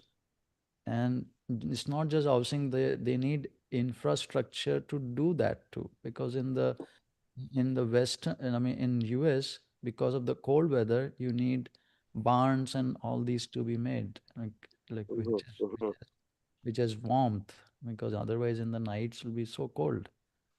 So what's stopping you from buying property with a whole bunch of trees on it, which, like, for example, in the Pacific Northwest, there's legions of forests, and cutting them down and inviting people, hey, you can have a home to live in if you abide by these simple rules and can contribute something to our community, and then we will all work together to build you and your family a home. Who would say no to that? In a world where no one can afford rent, bills, car payments, insurance, medication, cell phone bills, internet, utilities. Everybody is desperate and poor, like 95% So what I do, what of the population. Let's say I would say that's a positive estimate. So this is Very few people have enough. So if you offer them something like a home and shelter, I would say yes. so the thing is, Mata, this is how the Srila Prabhupada has told us like this in his books, whom to provide and who should provide. So Brahmanas, who are actually like devotees were telling, they are simple living. They elder Vaishnavas, Brahminical function, they have that quality. They need to be provided housing by the community. Kshatriyas and Vaishyas, they need to create their own. They are the ones who are providing. They need to create their own. Otherwise, why are they Vaishyas or why are they Kshatriyas? You know? We're not disagreeing. So, and the People that are good with manual labor, aka Shudras, can do the building. The Brahmanas are the architects, they design the structures. Kshatriyas make sure that marauders don't kill the group. Vaishyas feed everybody. It's already laid out in black and white. what we had been talking about, if you go back into the videos, you will see the Brahmanas, they've been talking about how to create something called a Agraharam. Agraharam is for South India, that the kings would give land and housing like that to Brahmanas. And because that's the core of the community. So that's how we have been thinking to how to get these money together, capital together to these devotees. Uh, How much money is your goal? I know we can come to that, but that's what we were talking about this. So That's the problem, though, is the non-specificity of the conversation. Until we have the parameters, the logistics, the vision, everything laid out, the essential plan, then we're just spinning in circles. We Right. need, we are just like talking. I'm starting my own business right now. I've been completely overwhelmed with all the possibilities of what can be done, and I've stalled. I've literally wasted 5 months of my life by being overwhelmed. Yesterday, I realized, oh, it's not about all the possibilities. It's about what do I want that I consider is the absolute best, and then start from there. So we need to come up with a list, essential, cohesive list. What is the absolute best? What are the essential points? And then focus and stay with those things, and then not distract ourselves with all the other things. Otherwise, we will continue to waste time. Like these conversations have been going on years, decades, and no real progress. We need to focus. It's about focusing and then execution. Make the plan, execute the plan. What we are trying to do with this particular discussion today, Mata, is to try to see which direction should we go in. Should we go towards a rural self-sufficiency village, focused on it, like daily basis? Okay, this is what we want to do today to achieve that goal, or we do a Varnasrama college now at these times, so that we can hope to come to that village thing later. Do you think Barn Ashram colleges need to be brick and mortar institutions, or can they be virtual? No, physically, because how do you teach the Vaishya community all the classification? How would one teach? And what about children and families and income sources to learn? And So yes, we need an actual building, or no, we do not need an actual building, or does it depend on the particular type of education? For example, like learning bricklaying or whatever, you need to actually physically be there with your teacher and learn. But other things like obtaining information and researching, that can be done through the internet. So is it requisite to have a place like an actual physical school for all Varnashram institutions, some or none? I mean, basically, Varnashrama College, as I understand from Srila Prabhupada, and please correct me if I'm going wrong in it, is something like a training place to show how a village community could function. Like everything is trained, like shown. Like in a college, one would show it in a lab, one would show in a little bit of directly showing, okay, this is how you do it. Like an architectural schools may have little home models. so that people, the architects, when they graduate, they can actually build those homes and big buildings later on, but they need to really practice it somewhere. So that's how True, but I think there's a great deal that can be learned simply through internet research. Yeah, of course there is. For example, proportioning, like the golden ratio in ancient Rome. If you know, it's 1 to 1.3, and that's considered the perfect ratio. So anybody can look at a computer screen and understand that concept. Then an architect can apply that when he's actually dealing with the building of the structure itself. But the concept can be easily conveyed through a virtual medium. He doesn't have to go to a school paying thousands and thousands of dollars to understand basic concepts, or he can go to local places and study what previous architects did. He can learn by observation. He doesn't have to enroll in some expensive university. Mhm. Yeah, definitely. That is where we have the anyway, but we need to start doing it. Like cow protection, we can't just say we will learn only on the internet and then we have to practice it, no? And the students have to be taught and I agree 100%. When it comes to cows, there is an interpersonal relationship between cows and humans. You can't learn. You can't just. I mean, yes, you can learn what to do, but in terms of relating to the cows and having contented, happy cows, that's the that's the like you said, the real life experience. But it's both. let's There's let's hear there's from. conceptual learning and then there's experiential learning. So now we have what I have presented till now, hopefully, is to some degree is the reasons why I'm thinking of a Varnasrama college as a training ground to understand how to build the constituents in the future for a rural farm, sufficiency village. Now, please, devotees, why don't we take turns going down?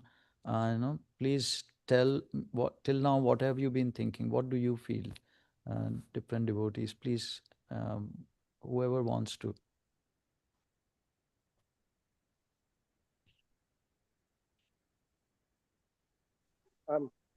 Yes, Prabhu. Regarding Varnashram College, I recall some statements by Srila Prabhupada that like at every center there should be a Varnashram College. And so it seems like there's some level of, say cow protection won't be taught in the in Manhattan or something like that necessarily, but so some element of theory and like a catchment of people and engaging people according to their nature within any set situation, and then moving people towards where their inclination can get further nourished and developed. And so I could see that theoretically being a virtual space as well.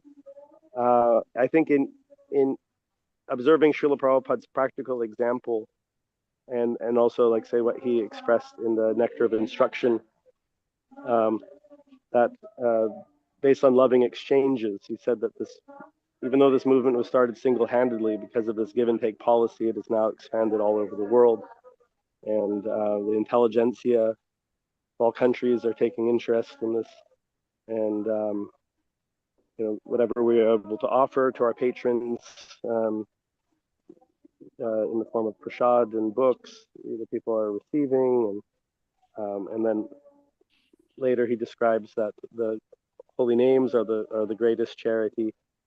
But we see, from 26 Second Avenue and before even, he just worked with what he had, and clearly there was a vision that he had been writing about and expressing in back to Godhead magazine's pre development of ISKCON, and so he was operating with working principles. Srimad Bhagavatam was there already, um, and his own lived experience, um, and um, and so he was able to engage people without there being like something all set up in advance, but he just worked with what he had on a basis of loving exchange, and then everything developed. And Parinamananda Prabhu, I think it was earlier, who was describing about the personality issues as a major factor where things get complicated. But that singular point can really be focused upon, and just working with whatever resources are there, really value the, whoever shows up, and just, engage in this give and take policy. Then things seem to develop. Like, of course, Srila Prabhupada has an exalted um, um, status, but in terms of what he actually did, um, and what he attributes his success to, is something quite simple and doable by anyone who's decent hearted, and so it's good to have a plan, and sort of like a broad picture, but then in terms of implementing it, it seems it's really just starting where you are and working with what you have and valuing who shows up and treating people well, making sure they're fed, engage in community practices, and then move forward.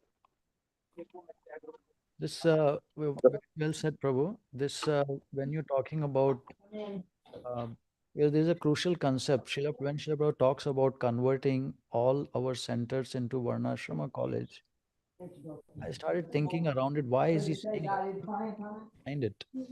Why is he saying that? And you go like many times when he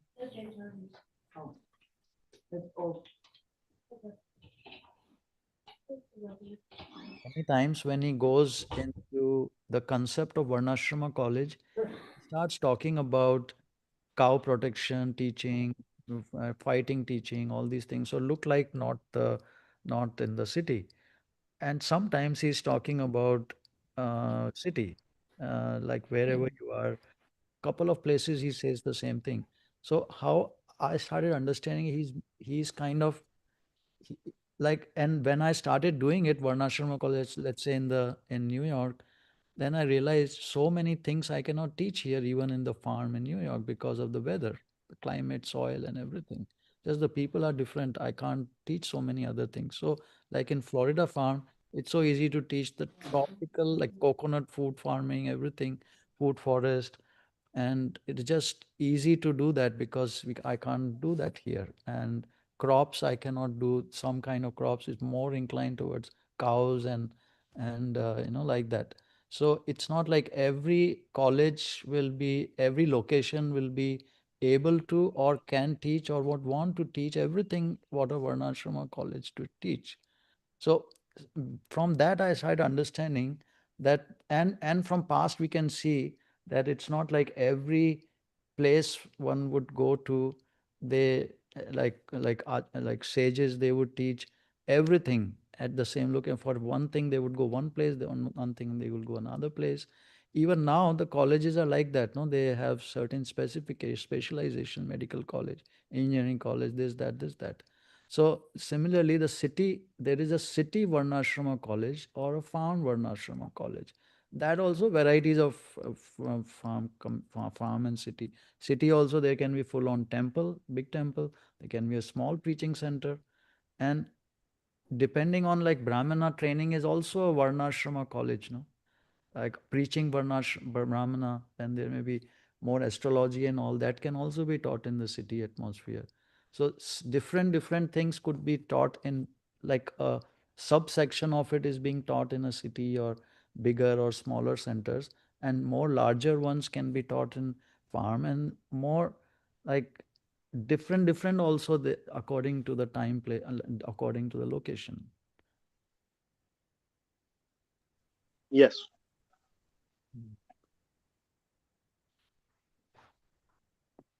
Any other devotee, Prabhu, please? Thank you.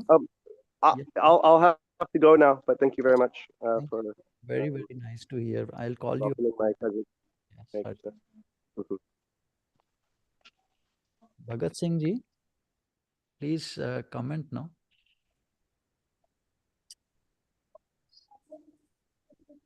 Yes, Krishna's phone. Who is that?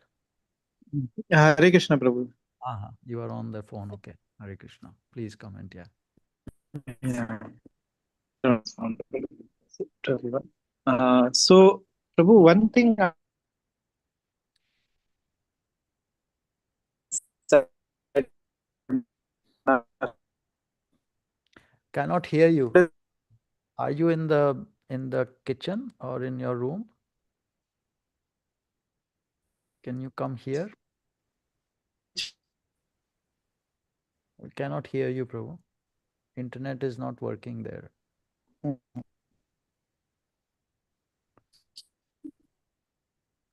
No, we cannot hear you, Prabhu. Can you come or remove the internet thing from your phone? Hare Krishna. No. So, Bhagat Singh ji, please, can you comment on whatever we have been talking? I know you always keep thinking inside and build up your specific opinion, and you never say anything.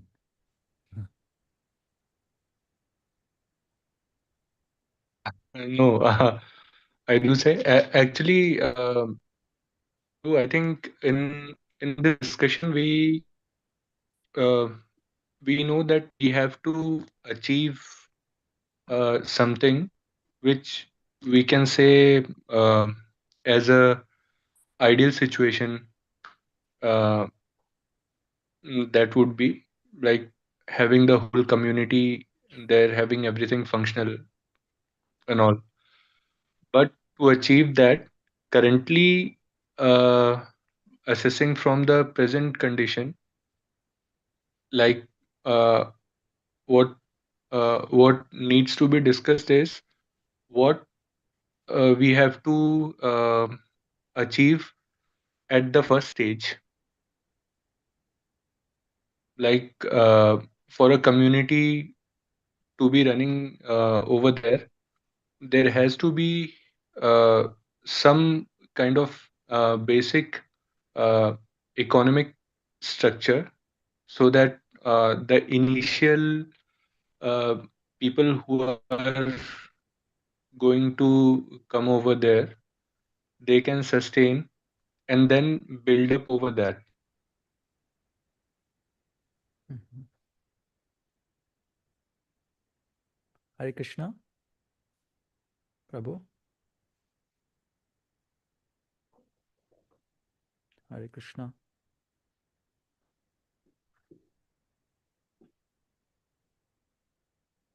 Hare Krishna.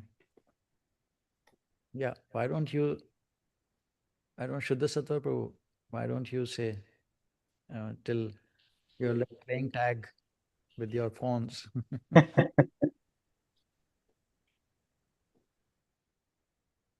So, Prabhu, I was saying,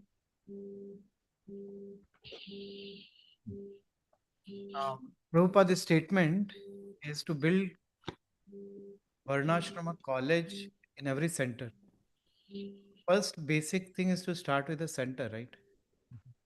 So once we build up a center, we will have a community around, and then that need to be extended into kind of Varnashrama place or the community, which will then grow. So the center grows into a community or the Varnashrama college or the village, and that's how we can keep on growing.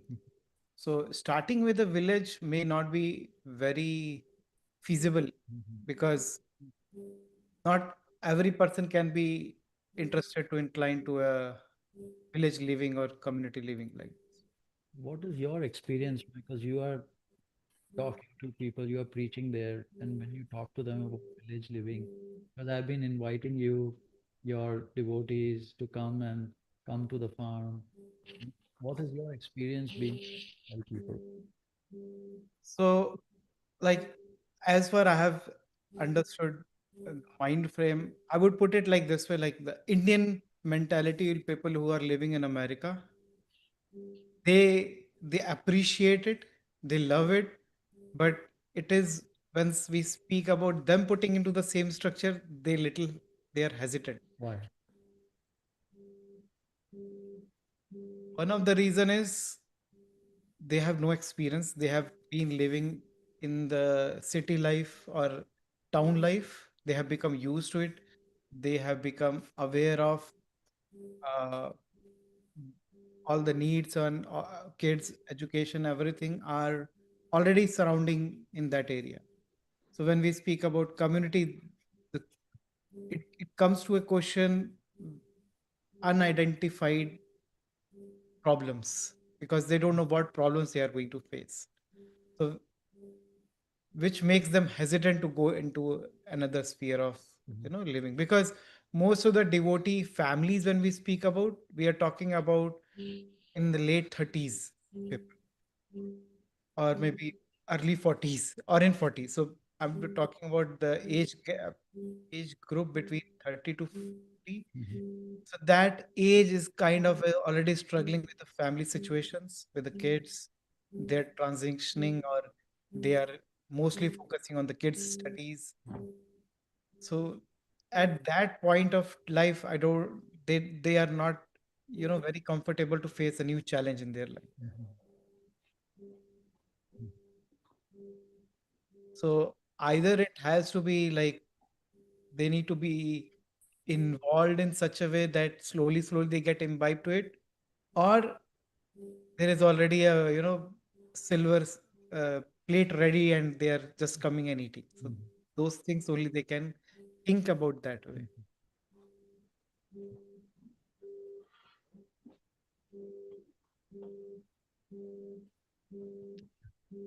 Bhagat Singh ji has not come. Bharat Prabhu, why don't you tell from different angles why it is wrong to try to think of Varnasrama college? Why not try to go directly to a farm community village setting? Hari Kirtan Prabhu? Oh, Hari Bolananda Prabhu, we can't hear you. Hare Krishna Prabhu. Yes, Prabhu. Yes, I was away for a little bit. I had to use the facility. Of course. You know, I keep going back to the same theme in my mind, how to inspire. After all, we all identify ourselves as Vaishnavas. And in order to implement this idea of Varnasrama, then we have to act according to our abilities in different capacities, without at the same time not falling into the trap of identifying ourselves as a Brahmana, Kshatriya. We're Vaishnavas, right? So one of the difficulties I've found is the practical application. Earlier, you were speaking about the difference between a virtual Varnasrama teaching online, say, or an actual hands-on approach. I'm very much for the hands-on approach because I feel person to person is so much more effective. Whereas we can acquire so much knowledge about Varnasrama, but without actually beginning to try to implement it practically, hands-on with person to person, then we really get a feeling for what it's going to take, Otherwise, we can what can I say? We can swim around all the knowledge, and we have so much knowledge from Srila Prabhupada, even individuals that we discovered ourselves, and all the knowledge which is available in society for, actually establishing a self-sufficient community. It's all out there, but I keep coming back to the same. How do we, just like this Prabhu that you just a moment ago, he was talking about the different generations, right? people in the 30s and the 40s are busy, engaged in different things, like they're maintaining their families and so on. But I have a question for everybody in the forum who is left. One question is, how long does each individual think that this society that we live in, this artificial society, is going to continue? You know, because in my opinion, I don't think it's going to continue much longer. And I think that the moment will come when we will be forced to adapt a lifestyle that we're discussing in this forum. We will be forced, you know. And Srila Prabhupada has confirmed this many times. And devotees are thinking, you know, maybe, oh, it's been 50 years, and when's it going to happen, Prabhu? When's it going to... You know, it's going to happen. In my mind, it will happen without a shadow of a doubt. The details of how it will actually take place is another thing. But there's so many very negative scenarios that can take place. And those negative scenarios will force us into a situation where we will have to accept the austerity of giving up our present lifestyle and adopting what Srila Prabhupada is asking us to do, you know. And I mean, our circumstances individually, like I said earlier, there's Ramananda, he's got his service there with the farm, and then there's Bharat in Portugal, and there's other devotees here individually. We all have desire, and we all want to be inspired to try to find a way to see this implemented, not only for ourselves, but for the general society also. But how do, you know, it's, I think that the necessity is we have to push ourselves in that direction. And we also have to, you know, we all have to sacrifice something. You know, we're always sacrificing something anyway, even in our current situations, trying to do our duty. You cannot do your duty unless you sacrifice. So I think, you know, the whole discussion about implementation of Varnasrama or a self-sufficient community, I think it's, if we can't find a solution to come together and really begin to decide on a particular place, time, goals like that, and to somehow begin to implement it even on a small scale. I do think that having a self-sufficient community first, because the self-sufficient community will provide the basic necessities for people to be attracted. And in that way, they won't have that anxiety always hanging in the back of their mind, you know. So if that's there, then they can come, and then they can start relating on one-to-one, having personal discussions and so on, you know. So we're having these very nice virtual discussions, and I commend you for starting this. It's so necessary, you know. But I wish I could, I wish I had the ability to inspire more people to actually begin to, you know, solid plan where we can begin something even on a small scale and start doing it, you know, start doing it, start relating to each other, seeing each other every day and saying, you know, talking about our progress that we're making in our daily, because you only take life at a day at a time, you know, one day at a time, as we're serving Srila Prabhupada and serving the community that we're in.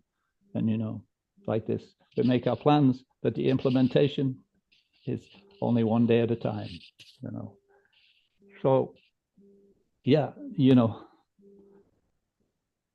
I guess that's really what my understanding is. It's Respectfully, I want to ask you, how do you, like, people can, we just discussing that for a self-sufficient community, I mean, land cost, everything will be required. Purified people are required.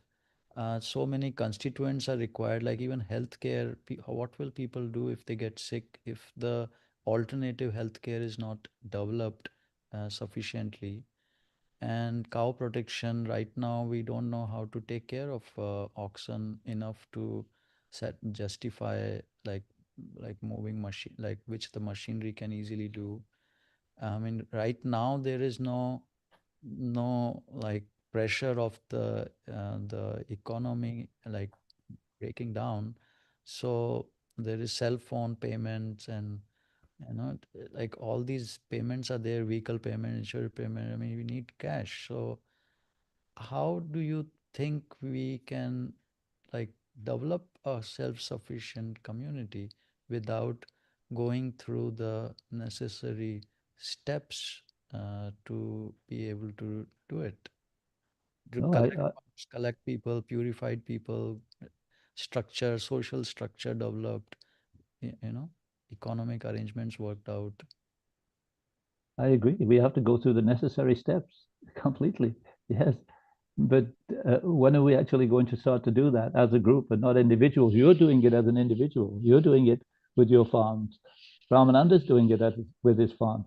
Bharat's doing it, and different devotee over here and there. So, and we have these discussions, but it's going to take us coming together as a group, right?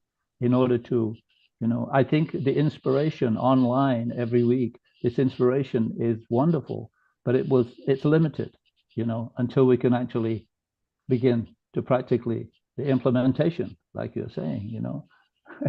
So no, I completely agree with you, but I kind of lost on how we can bring the Prabhus, somehow or other. Are we? Is it going to continue just to be a virtual, rather than an actual? So the first thing is I want to bring, meaning don't have any power, but I want to really request you humbly to come with the whole of your family here. And Hari Kirtan and we have been discussing how to make it happen, not whether, and hopefully we can figure out a way. But whole thing is about, we were discussing, Hari Kirtan, what's your Varna going to be, the more prominent Varna? What will be the economic arrangement? And where housing, how and who will develop the housing? All these things we have been talking. And I hope we can come to a way by which your housing, your children's housing, and Hari Kirtan's family's housing, all of these can be provided for. And I mean, he is taking the responsibility. And so we'll see how to do this. Please do come here so that we can go more and more deeper into developing this in details, Prabhu. Okay, Prabhu. Yeah, Pradyumna. Yes, Prabhu, please carry on. Hari Bolan. I don't want to minimize your efforts in any way. I don't mean to do that. I think it's wonderful what you're trying to bring the Vaishnavas together and push forward the implementation of Srila Prabhupada's instructions.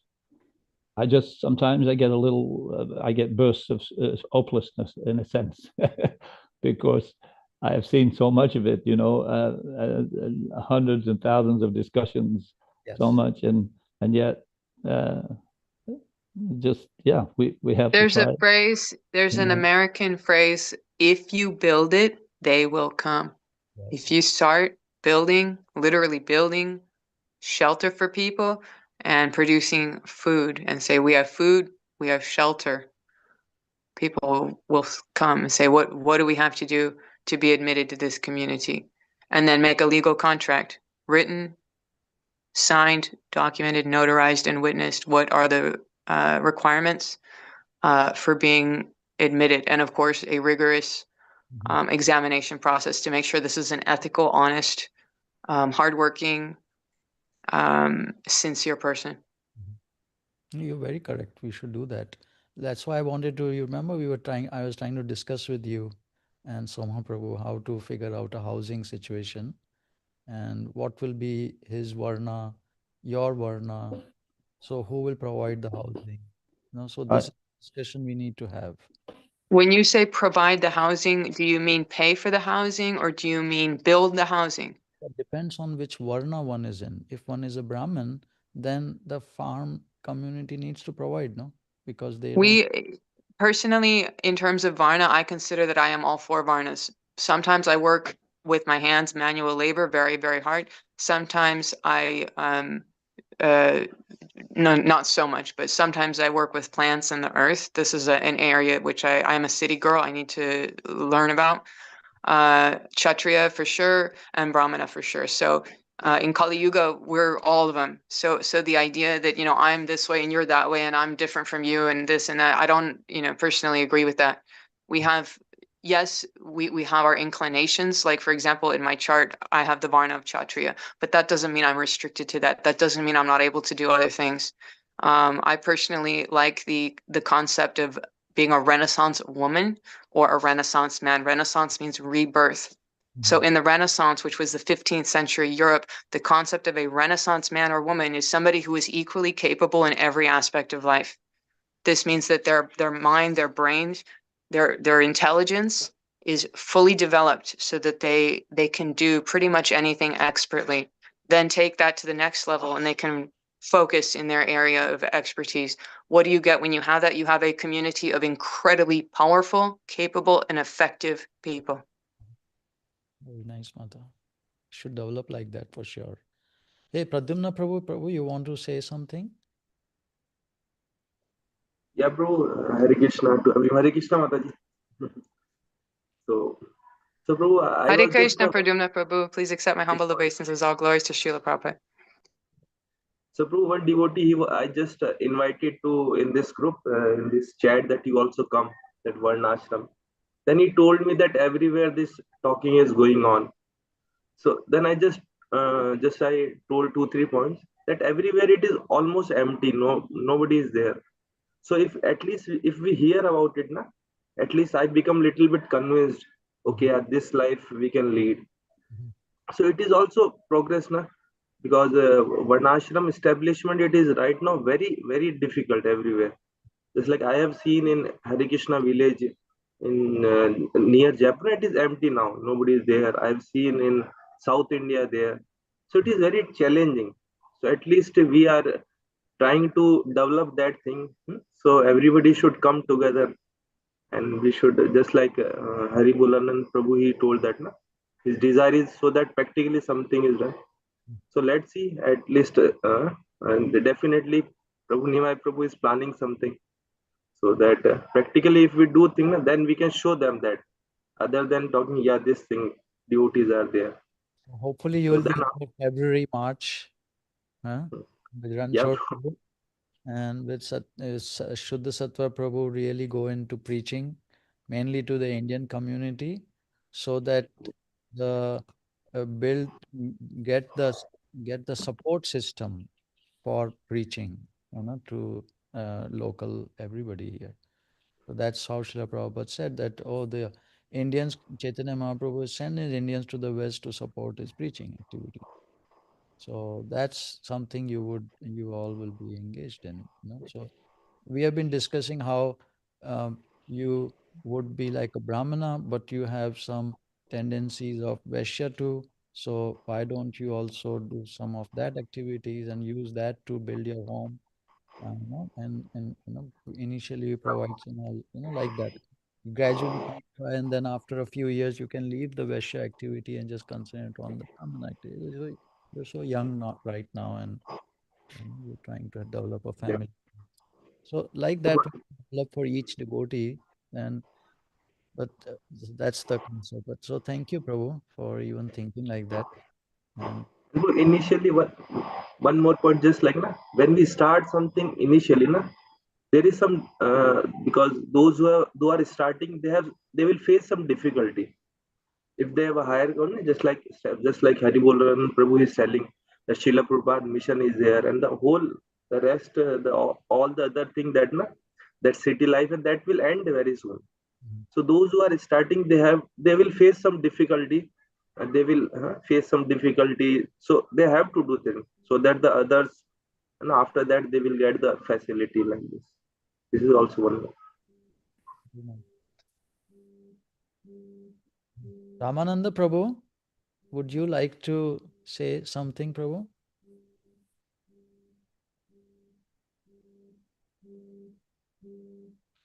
Or Bharat Prabhu? Are you there, both of you? Any of you? Yes, Prabhu, sorry, I'm just in the process of splitting our firewood. Oh. So I have you on a headset, and We got a lot of firewood to split here. Wow, getting ready for the winter. So Prahlad's there, Which and we got this little stove do you splitter have? here. How often do you have to feed it? Well, it has to be going all day, every day, as of around November 15th or so. So we're just stacking it here Okay. in this warehouse. We have to wouldn't- go through 25, 26, 27 cords of wood a year. So That's about how often do you have to feed it into the stove? every 2 or 3 hours. We have Wow. 2 stoves in the house. So You do in the nighttime? well, in the nighttime, it's basically maybe stoke it before going to bed, and then if you rise early enough, 6 hours later, there's still some embers that can start a fire without having to light it with with matches and So and when it becomes cold, what do you do about the like frozen pipes? no, it heats the fire in the house heats everything. It's warm in the house, so it's everything is warm. It warms up the basement also. After 2, 3 hours, 4 hours, then it starts cooling down, no? No? Yeah, but if you go to bed and it's around 74 degrees in the house, by the time you wake up, it'll be around 67. Okay, It's okay, not. It's not okay. 6, 7. For not 6. Oh, anyway, only the young know. But anyway, that was funny. So Prabhu, tell So us anyway, about the Varnasrama College as a way to develop resources, knowledge, training, reaching people, education, or yeah, directly going towards rural self-sufficient. What do you, what's your yeah. We'll have to stop for a second just so I can speak. It'll be too loud. Okay, Brian. Thank you. Well, there's been a lot of inputs, and it's created a lot of I wouldn't say distraction, but felt pretty clear on our direction of conversation up until today a little bit. But I understand like your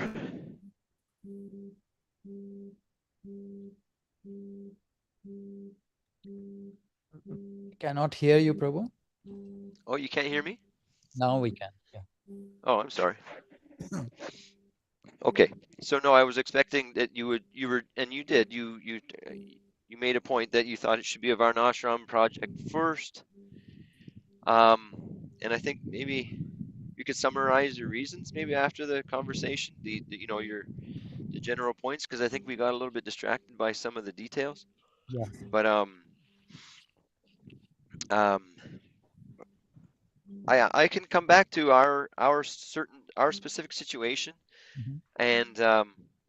and what I feel like we need, the challenges we face as we sort of progress through our own personal initiative, and as the children get older and everything. So I can relate to it mostly in sort of Cannot hear you, Prabhu.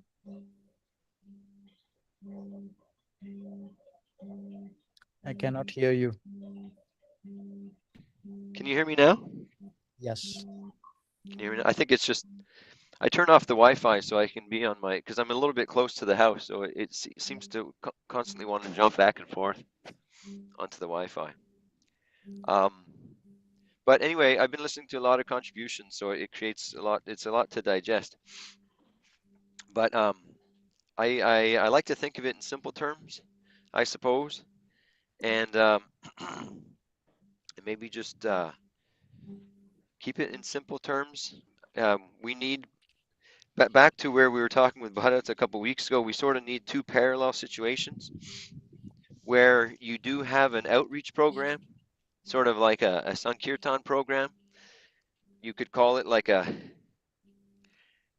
like a Varnashram college means that you establish it as a missionary project, a Sankirtan project, and that's good. But then you also need the quote unquote plow department. Yeah. So there are two critical elements that we need. One is to uphold the spirit of Sankirtan, Krishna consciousness, the taste and chanting and preaching, and make it transcendentally dynamic like that.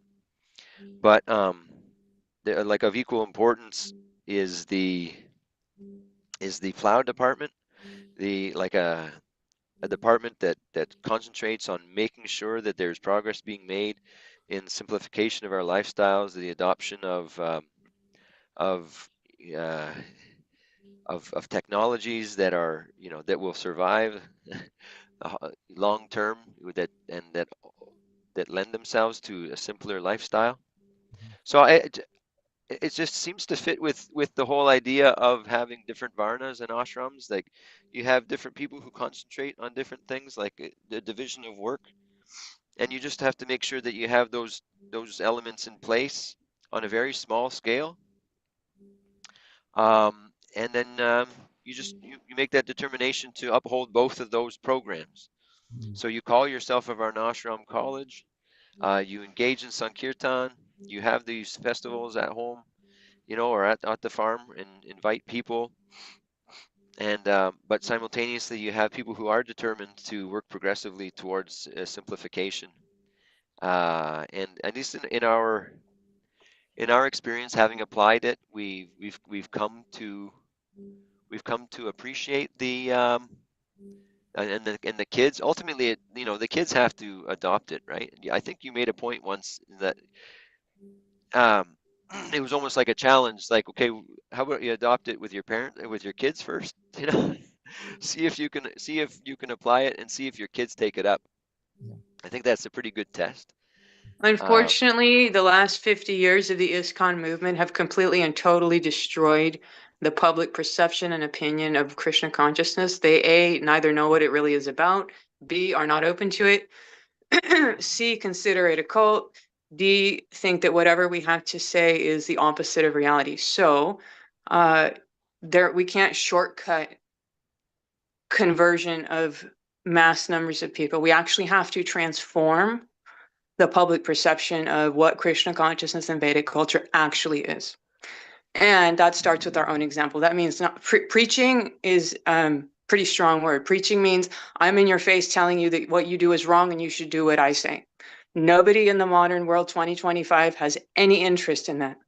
Attraction, not promotion. Attraction means you create a protocol and example and show the superiority, the beauty, the attractiveness, and the high quality of what we are doing, what we believe in, and how we are living. And people will say, they have a better, happier, more fulfilled, and meaningful life than I do.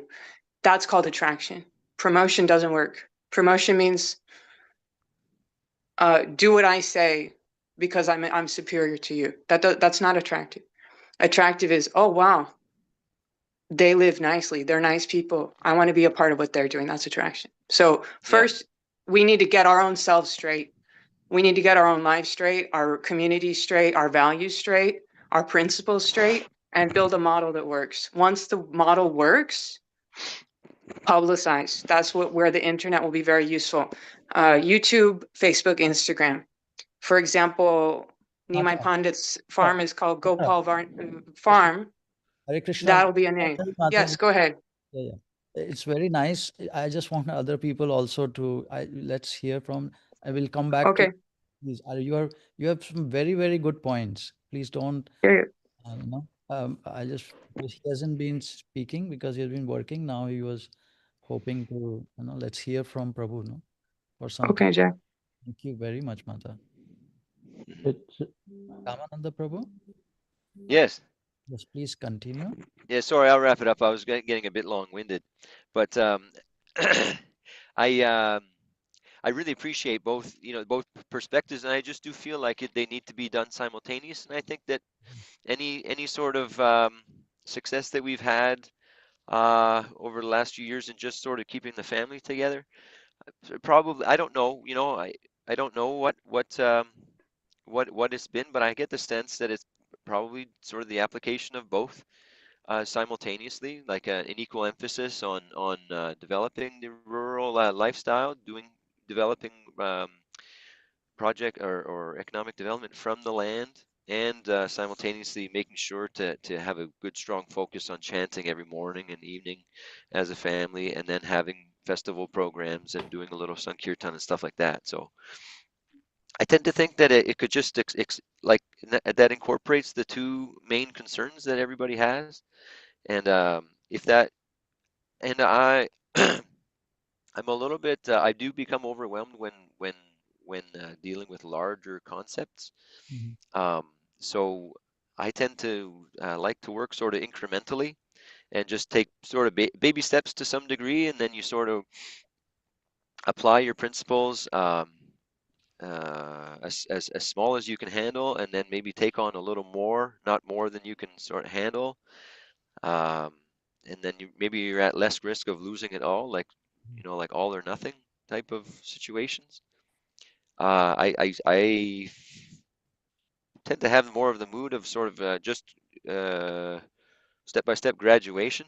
So I think the whole idea of like a big project is a little bit intimidating, but the idea of sort of getting a few families together, just like very selective families together, I'm starting to think that might be more where I would feel inclined. Just being very careful to be selective about who all gets involved, so that make sure that everybody is on the same page, like-minded, and there's not too much of a big risk taking place, and maybe the development of like a pre-existing relation of love and trust between them would probably be a good thing. I think in our past, there's been a lot of jumping in with strangers without having that basis, and I think it ends up becoming a little bit of risky business.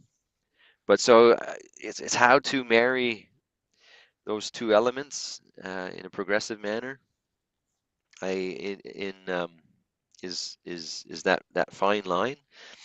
How to grow where and to have just the right candidates, where you have just the right sort of qualifications and convictions about being really enthusiastic in preaching and Krishna consciousness, and really making that like a very, very, very strong element in the little community. But then at the same time, not losing sight of the simplification, the application of the ox training and the farming, and the getting some of the core things going, But I do feel like what your point of transitional thinking in terms of transitional is, it's inevitable to a certain degree, but you just have, because that's just where we are right now. Like, we're all living transition, so we nobody can say no, we need to go like all the way.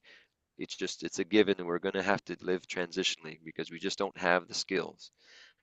We have to apply the little that we do know, learn from that, and grow and grow and grow. But the initial determination amongst the pioneers just I think just has to have those two core elements um, at the very least, uh, at, at the forefront, just to make, and just not to be too ambitious, so as to sort of lose sight, lose control of the direction.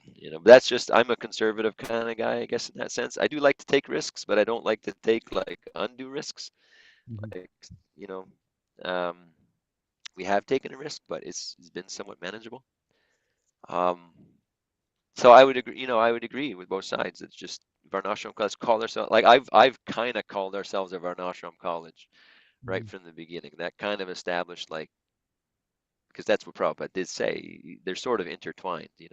And if nobody comes, then it's just me and my kids. At least I'm learning. So we can call ourselves a Varnashram College. And but then we have to have the brahmanas that are focused on the brahminical things, and making like um, they have the energy and inspiration to just go out and do sankirtan or whatever. Like, maybe not preaching in your face. I get that point, but just you know it's a question of style too.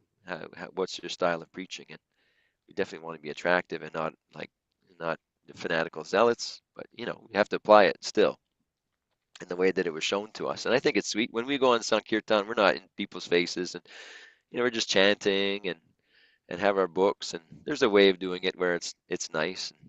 But also having programs on the farm, inviting people programs to the farm, um, is very cool. But the other thing is, it has to make there's a lot of colorful characters, right? So you don't want to have too much of the people coming in from the outside disturbing the harmony from within also. So you have to be a little bit careful to balance, keep it separate, insulate a little bit the people who are that are stable and have stable families and don't want to bring in crazy from the outside, because there's that element to consider too. That's the challenge that we've had. Just is Me too. Yeah.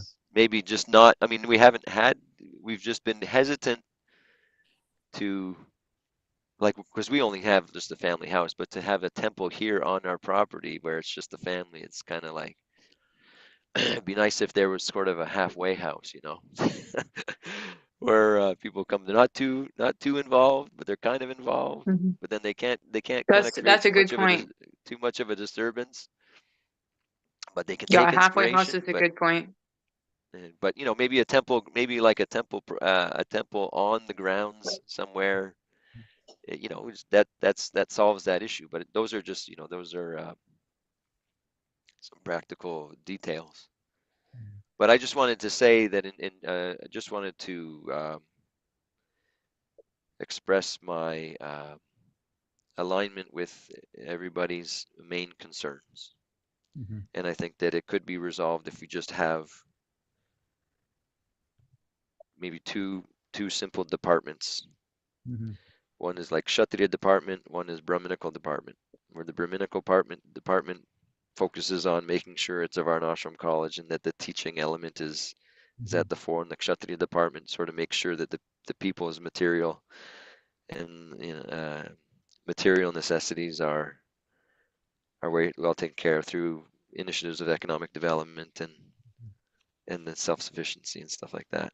Very nicely. The Srimad Bhagavatam third part, I really take a lot of inspiration from that, particularly the punishment and reward of Kali chapter. And near the end of that chapter, Srila Prabhupada makes a beautiful analogy between Kshatriyas and Brahmanas working together cooperatively, and the preparation of the field and the sowing of the seeds of pure devotion.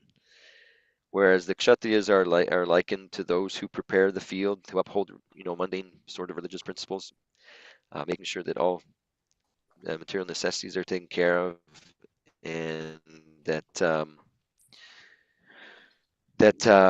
the four pillars of religiosity are upheld in society. And then the Brahmanas are there to sow the seeds in a well-prepared and well-kept field. And it really takes, and Srila Prabhupada really stresses the point that it really takes a very careful cooperation between the two for a real thriving spiritual society. So there seems to be like an equal emphasis in both departments, and I can we can definitely relate when we're growing wheat or anything. I mean, field preparation is just so critical. We learned that real fast, in the growth curve, and then making sure that the weeds are taken out and all that kind of stuff is really critical later. So field preparation and planting the seeds and watering the plants and everything, they really go hand in hand. So I think it's just such a nice analogy that Prabhupada gives. So that's where I tend to go, is just making sure that there's an equal emphasis on both, and just making sure that when you do get into a cooperation, that you just make sure that those are very strong. Those two elements are very, very strong, and they work cooperatively. Can you post And I that think purport or purports in the group chat? I can do that. Yeah, I can do that. Yeah. Very beautiful to hear that. Excellent, Prabhu. Thank you very much for all what you said from so many different angles. I have to think about what you said. The only thing which I kind of everything what you said was very good. I have to like really process first. Only thing about the big project part, you know. But, Yeah, no, I get it. I get it.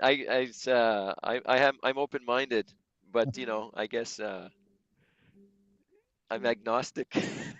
yeah, it's a big project. I see Srila Prabhupada when I also feel like when you put it out, like Srila Prabhupada started off like first canto, he says Bhagavatam is there to re-spiritualize the whole world.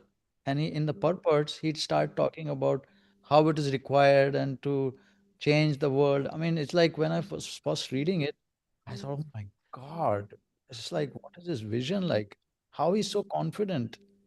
Yeah. Rome wasn't built in a day. Start small, make it perfect, and then expand step by step by step. Vision is there that no, we should do this, deliver the world.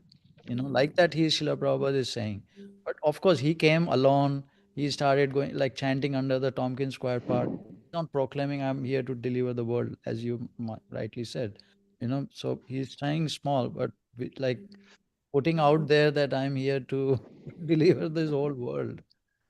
So I see that many people like that, no, then they start thinking like that, oh my God, I want to do something for the world. This mission is great.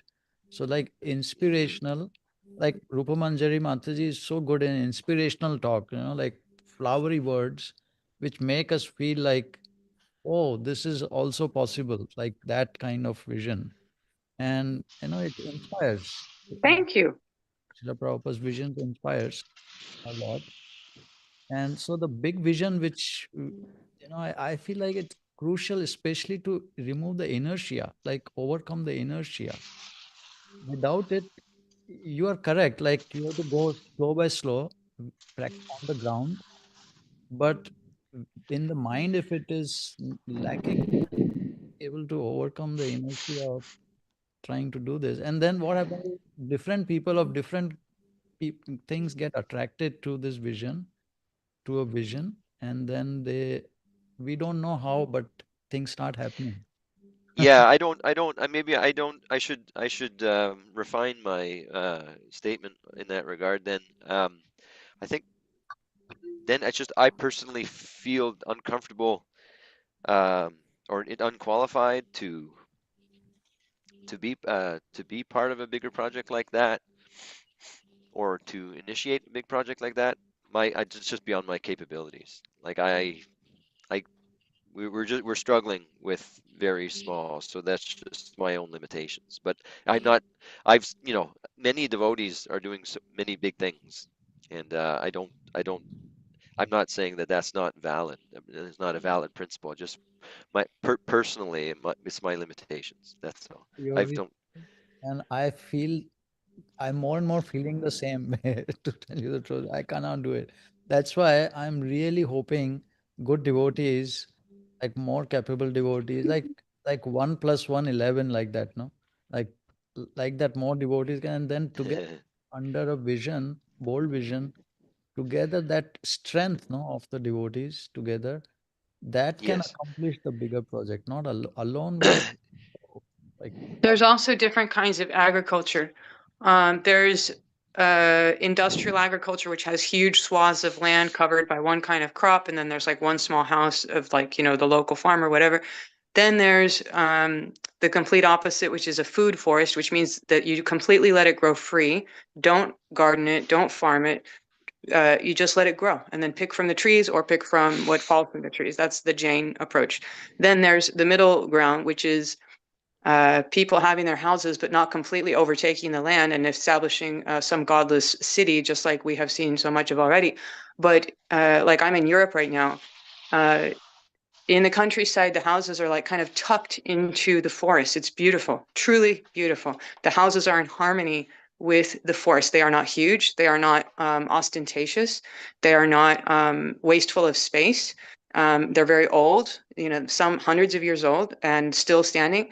So high quality, minimalist, useful, and not invading, overpowering, and insulting Mother Nature. So if we create something of that vibe where it's a community, but it's not like some violent rape of the ground and the soil and destruction of the forest, people will be like, oh, that's beautiful. You know, the forest is beautiful. Prabhupada says that for people in the mode of passion like to live in the city, people in the mode of goodness like to live in the forest. So people in the mode of goodness will automatically be attracted to a forest based community.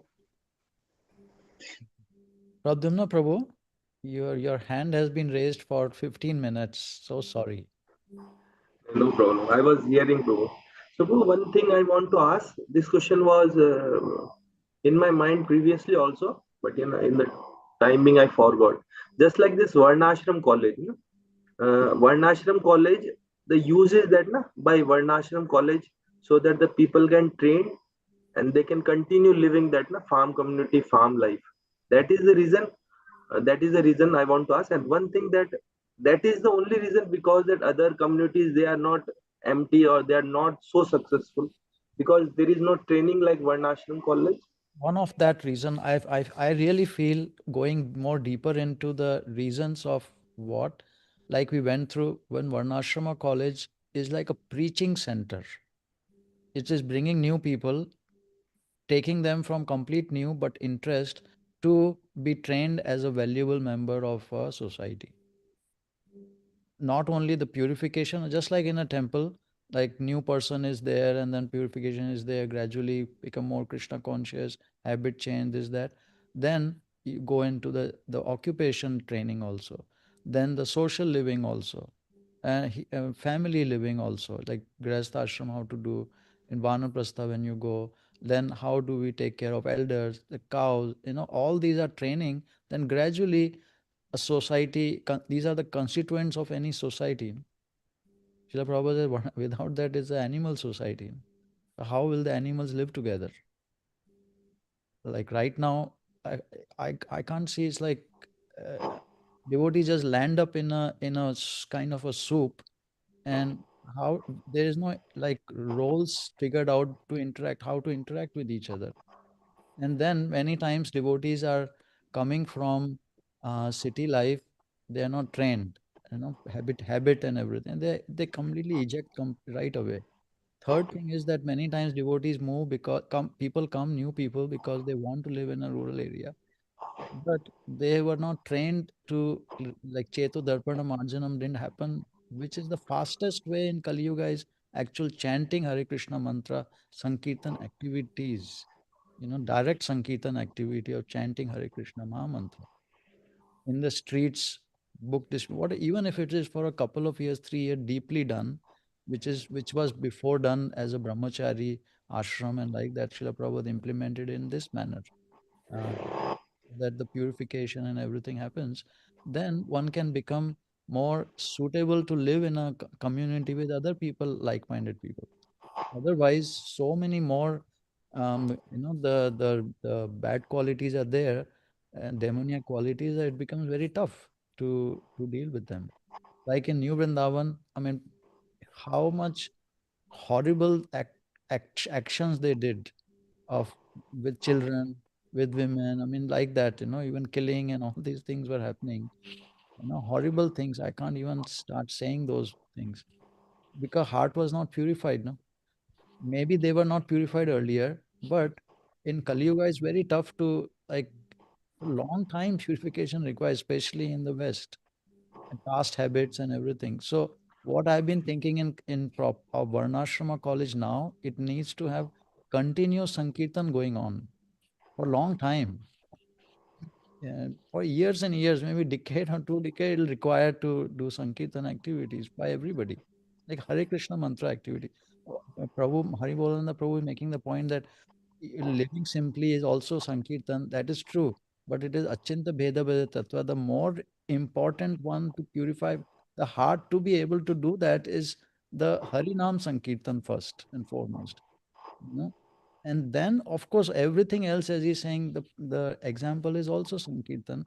But to reach that consciousness, the first Shravanam Kirtanam has to be done, first of all. That has been Lord Chaitanya's promise, Chaitanya Pranavaja in the first verse, he says. Then the third verse is of humility and tolerance. Trinadapi Suni Yeah, Chara this. comes So, afterward. so Prabhu, just one more question came in mind. So, why Varnashram College? Just like it is in a, you are telling that it is like a preaching center, or they can perform kirtan there. Varnashram College is like na college of nowadays time, that thing in mind. So how to the why it is Varnashram College? Prabhupada has given that there must be something in it. Yeah, he's saying train these classifications. You can't really train in just a temple unless that thinking is there. I want to train different classes too. With classes, it's not just like carpentry work or cow protection work or like that. It is the whole constituent thing around that. Jati dharma, kula dharma, why it is important in Varna. Growing up. All of these, this is what are your roles in the society? What is your expectations by other people in the society? How will people recognize you? What what uh, what will be your economic structure? Who will pay for you, or whom will you pay for? How long? How much percentage? All these are given no by Manu Samhita and all those different other applications which are there in Bhagavatam. A lot of it is there how to implement in a devotee community, devotee kingdom or like that. So a lot of it is to do with the training of the all of these different classes and how to interact and everything. That's why Varnashram College, not just in a temple, only a small portion can be done. Excuse me, Prabhu. Yes, Hari Bolananda. I just, is it okay? May I just make one point? Of course, Yeah, Prabhu. I want to, no, I just want to say to you, my explanation, it may seem that I'm saying that at Harinam Sankirtan, the actual Harinam Sankirtan, but actually my understanding and my belief is that both of them should go on simultaneously, because when you go out on Harinam Sankirtan and you meet people on the street and you preach to them, the questions are going to arise that, so where do you live? How do you live? Where are you going, right? So then if we have the projects developing simultaneously, then we can say, yes, here's where we live and this is what we do and so on. But we come here to perform this Sankirtan because it's the most important aspect of our philosophy and our teaching, right? So we can relate that. So I do believe that a balance between the two is very important, even right from the beginning. Oh, you are so excellent. This is where I am being. This is the most beautiful. This is how I would like to live. Like, so what I've been thinking is in totality, in very brief, the summary, which maybe I should have started like that 2 hours back, is that there is a Varnashrama college near a city, but not in the city, maybe 1-2 hours away from the city. That's how I've been thinking, where basically the farm is there and classes can be trained in modeling it, but near enough that that Harinam Sankirtan can also happen regularly, so that devotees are also doing Sankirtan, getting purified and everything. Then those people come back and see, just like Hari Bhavan Prabhu was saying, they can easily come. If it is 3, 4, 5 hours away from cities, then it becomes very tough for people regularly to come. But if it is just 1 or 2 hour away, it is so easy. Weekends people can come even 2, 3 times a month or 2 months they can come. So it becomes much more like a regular event which they slowly get more purified faster. So that's what I've been thinking. And I'm going more into it, seeing the example of great devotees before, Sankirtan devotees, Vishnujan Maharaj and Tribhuvanath Prabhu, and they have gone doing festivals in colleges, festival parties in colleges. And so what I've been thinking, Prabhu, is that if we can have devotees who go to colleges, put festivals there, drama, dance, music, same thing how devotees have been doing it. And then when they and we have booths of farm products also, very wonderful prasadam from the farm. Even maybe have cows there, like oxen there or something, and make it a very interesting whole exposition of the Krishna conscious farm community, which is there only couple of hours from you. So why don't you come? We invite people to come on the weekends, come over and see how we are living. Maybe, and we will have all these classes also for you to undertake if you want to learn on this way, this thing or that thing. They come over the weekend, they experience the whole thing, and they go back to college. And gradually, that way the preaching could go on and the farm community and an example both could go back and forth, with the idea that gradually over some period of time, then resources, people, purification, know-how, all this thing can be built up more and more. And then if some devotees want to go more rural, like rural community, then there is so much of facility existing to go, resources, people are existing to go, and like no electricity we will have in this community. Some people get inspired. Wonderful, go and do this. Now you have so many more things at your disposal. That's how I've been thinking, Prabhu. Uh-huh. It's very nice. Very nice, Prabhu. Yeah, It, there's anyway, anything big starts off small. So, there's one book that's called Small is Beautiful. I think it was written by a professor, Schumacher. I think he's a German professor, but small is beautiful. So you cannot have an end or a middle without a beginning. So we have to start, yes. But I can appreciate your vision very much. I guess the whole discussion is the more important part of it is implementation and how to bring it together. It's definitely, Prabhu. So as you rightly said, so in this manner, like I started like very small. I didn't know how else to start. I'm talking only of myself currently now. uh-huh. I didn't know how else to start other than small. I like farming. I wanted to know how to do farming. So that's how in Rajasthan I started a little bit. Then I learned little more how to do cow protection, this, that. Then when came back to the temple, there was a quarter of an acre grass. I removed it and I converted it into a vegetable farm, vegetable garden. First time I was growing vegetable, and gradually Uh-huh. I knew, okay, I need to buy a farm, need money. So I started a business, gradually got some money together, then bought a 45-acre farm in upstate New York. Then I was tooling around last 10 years, like 8 years, I really worked on it. All kinds of different testing. I did all kinds of, because I thought Krishi Goraksha Vanijam, I need to perfect, otherwise there is no economic basis for it. So that's what I did gradually. Then I get more and more, okay, cow production is required, learned many more things, and then needed infrastructure. So gradually, then Krishna gave this 200-acre farm. So it has developed like that to this stage that we are in right now. Of course, many more things have to be done. Like Yeah. to see the vision, like what you are saying, if it has to come to pass. So of course, I mean, this is the only way to do it, to start small like that. I'm just talking about a vision having there, so that when Krishna sends somebody, we can say, oh, you could fit in like this. You could probably do this for Srila Prabhupada. Uh-huh. And then I see devotees also come. Krishna sends also, like Yes, of course. to It will. associate. And It will. okay, so Bharat Prabhu, would you like to say, please comment?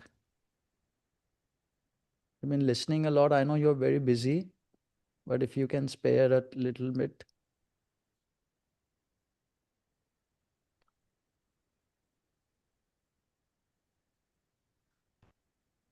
You available, Prabhu? John Prabhu, are you coming back in the drive? Would you be able to say things? Any comment?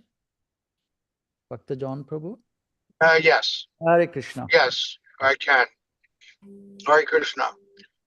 So it seems to me that the material solutions are solved by spiritual means. I think the spiritual side is more important. Prabhupada led with the spiritual side, and and that's what developed and led to everything else, is just him focusing on Krishna, because ultimately Krishna is doing all the heavy lifting, right? It's just our intention. It's just our intention, right? That we want to serve him and that we're mostly concerned with the fallen conditioned souls and how can we reach them? How can we change the trajectory of their lives? You know, this is the most important part of everything we're talking about, is to give them a path for simple living and high thinking, but it's because of the spiritual understanding that people will take to it, right? This is what brings them. Like, you know, you may have heard me say before, the most successful spiritual program I was a part of is when I was managing the New York City Harinam Ashram. We started out with 6 band of brothers and just going out every day chanting, selling books and giving prasadam. And in 2 years, we had 35 men filled in the ashram that were like shaved. They came from secular society and they shaved up. They were Dodi devotees at that point. They are still some of the biggest book distributors today in the movement. I mean, because we're just following that prescription that Srila Prabhupada gave. We're following that prescription that Srila Prabhupada gave us, right? And, you know, we had a plan back then we were looking for farms upstate so that the people in the city could cycle out to us every once in a while and maybe recharge, stay on the farm, you know, get re-energized, and then go back to the city and preach, right? So, but the preaching was the basis. And that was the most successful program I saw, just distributing a little prasadam, distributing the books, and chanting, doing the Harinam every single day consistently without fail. I don't think he's missed a day, and it's over 9 years now.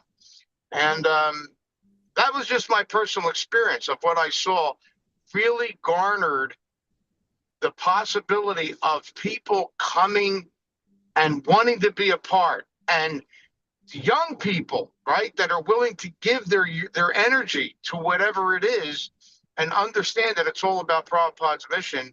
And they'll do anything. They'll do farming. They'll do this. They'll do that. They're just excited, you know, and they're young and they have all the, you know, all the energy that comes with that.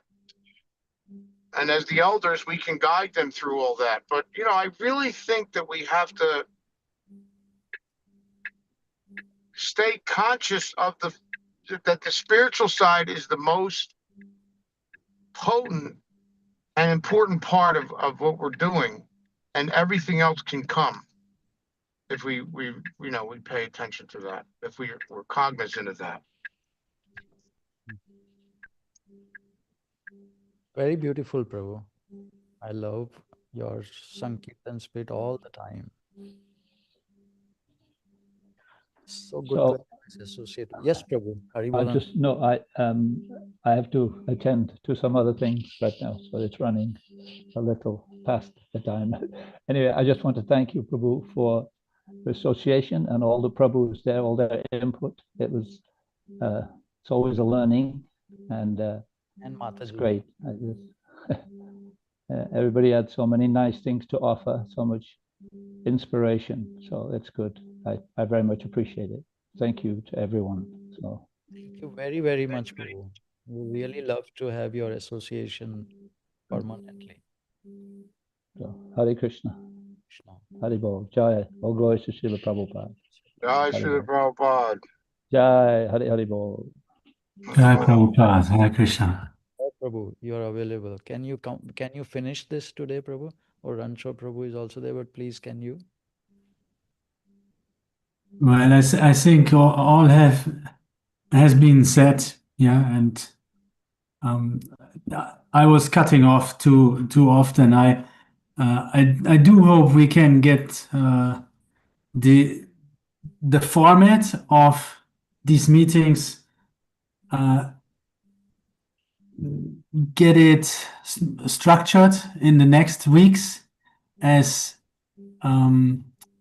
otherwise, yeah, it's hard to follow. And at some points I had the feeling, if I contribute something at this point, I don't know if it makes sense to say something at all. So I would like to propose that we have some basic ground rules of like how we follow the discussion, and let the Prabhu speak that are speaking, and follow a sort of a train of thought till that train of thought is delivered. That's just something regarding the format.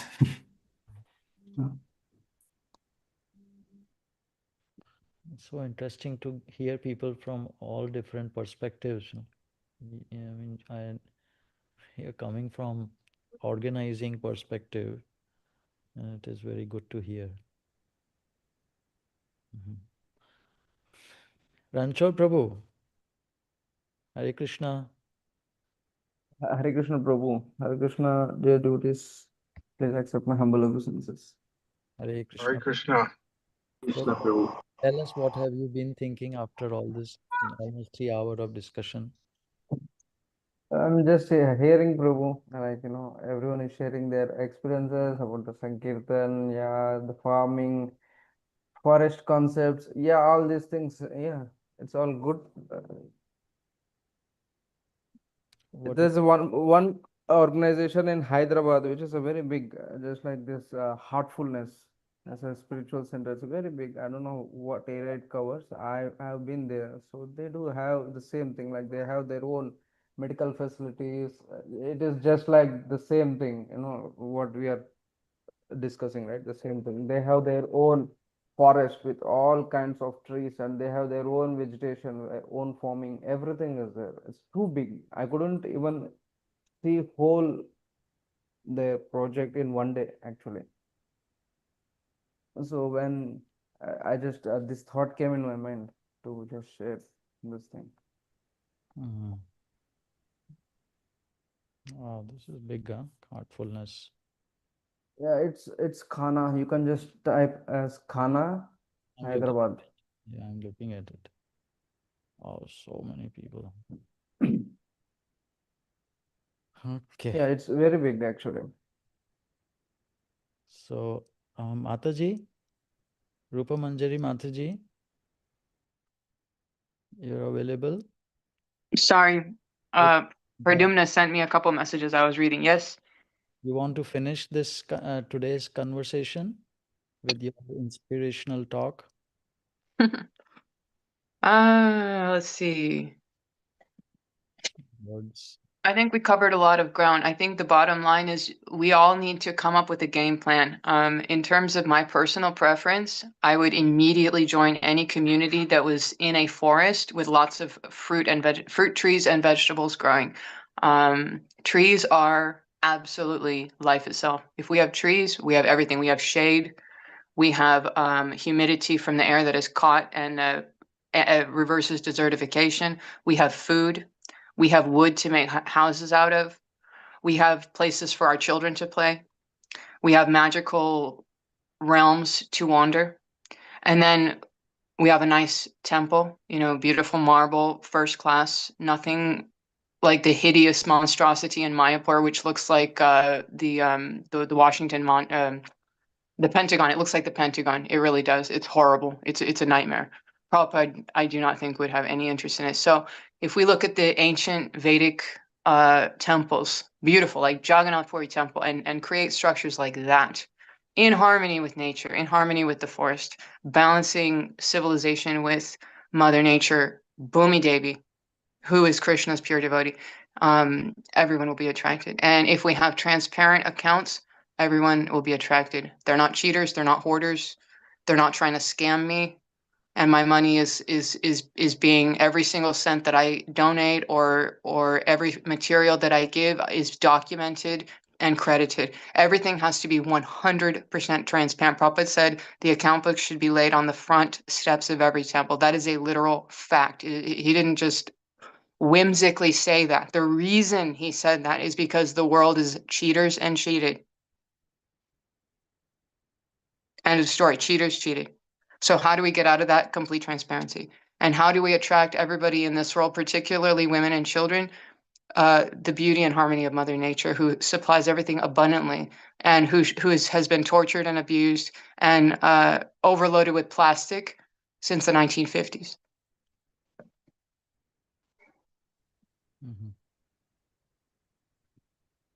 Okay. So Jai, all glories to Prabhupada. thank you. And all glories to Srimati Radharani. Hare Krishna. Thank you for coming today, all of you devotees, with your contribution. And anything else? Has anyone else has anything else to say before we sign off today?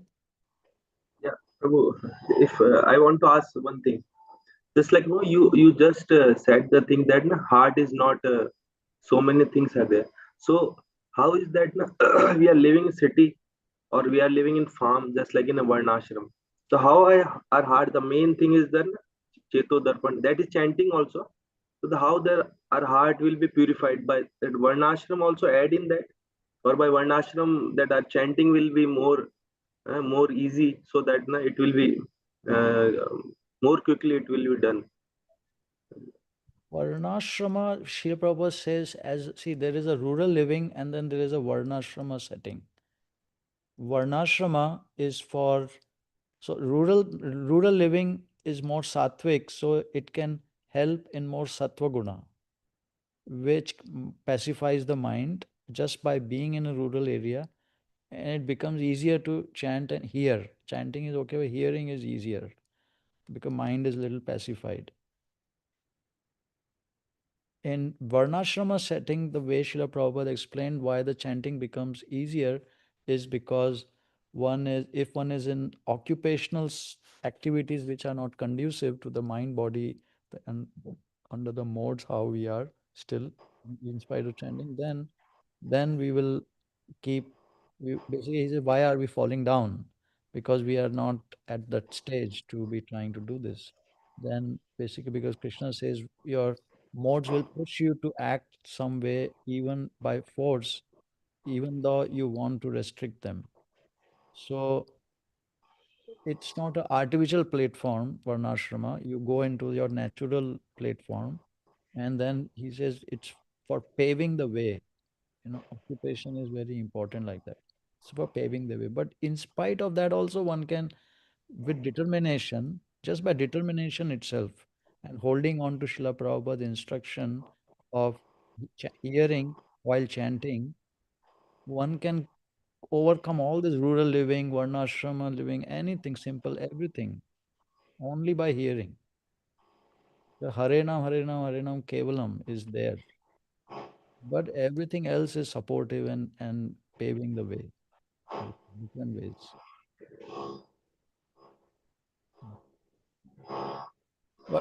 But just to make a like, if we go into the Varna or village community and like that, and we feel okay, now I am safe like that, it will not work because the heart will. Prabhupada says even if you go in the forest, you'll take the mind with you. The purification. That's why I feel now we need constant Sankirtan happening, Bhagavatam, entertainment around Krishna, and like different varieties of Hari, Shravanam and Kirtanam happening. Just like purification can be done only by Harinam and this Sankirtan only. Test and test. Yeah. Other ways also, possible, no? Yeah. Like other thing will help in it. I mean, not really. I mean, things like just by cleaning the temple, one heart get purified. You see, it's deity worship. Touching the deity, heart get purified. Seeing the, like that. It's like so many purificatory methods are there. But the fastest is by holy name and the glories of the Lord, being propagated. Hearing and chanting of that is the fastest way of purification. Shikshashtaka is like that. No? Yeah. So once we have discussed, just like when we are living in a farm community, it is very peaceful occupation. Then a mind is peaceful. Then if he do not have proper engagement, then again he will indulge to sense gratification. For that na leadership and the constant engagement from matlab, both sides. My effort also and the leaders, their community, there Not both things just should the be. leader, it's not leader doesn't also work in a vacuum, no? That suddenly he will say, okay, now you should do like that. Like what Srila Prabhupada did was he said, check every devotee's more like likes and engage them according to. But he is also basically he's going to Krishna's instruction, Chatur Varnaya Maya Shishtam. He did not, when he was saying that, he was not formally saying which Varna because he didn't want to get into that at that stage, in early stage. But soon enough, he started telling to classify. So leader also, he doesn't act just in like, oh, I think like that. He goes by what Krishna is saying, that these are modes under which these different occupations I have created. And according to the mode, he observes and like that and works with the devotee and with other devotees and see, okay, this devotee, this occupation will be most beneficial for the mind, body, and everything, where he can work and earn money too together, so that it'll be beneficial. So it's all based on leadership is there, but it has to be based on Shastra. Yeah. Just like when 18th chapter, that na everything is given that Kshatriya, Brahmana.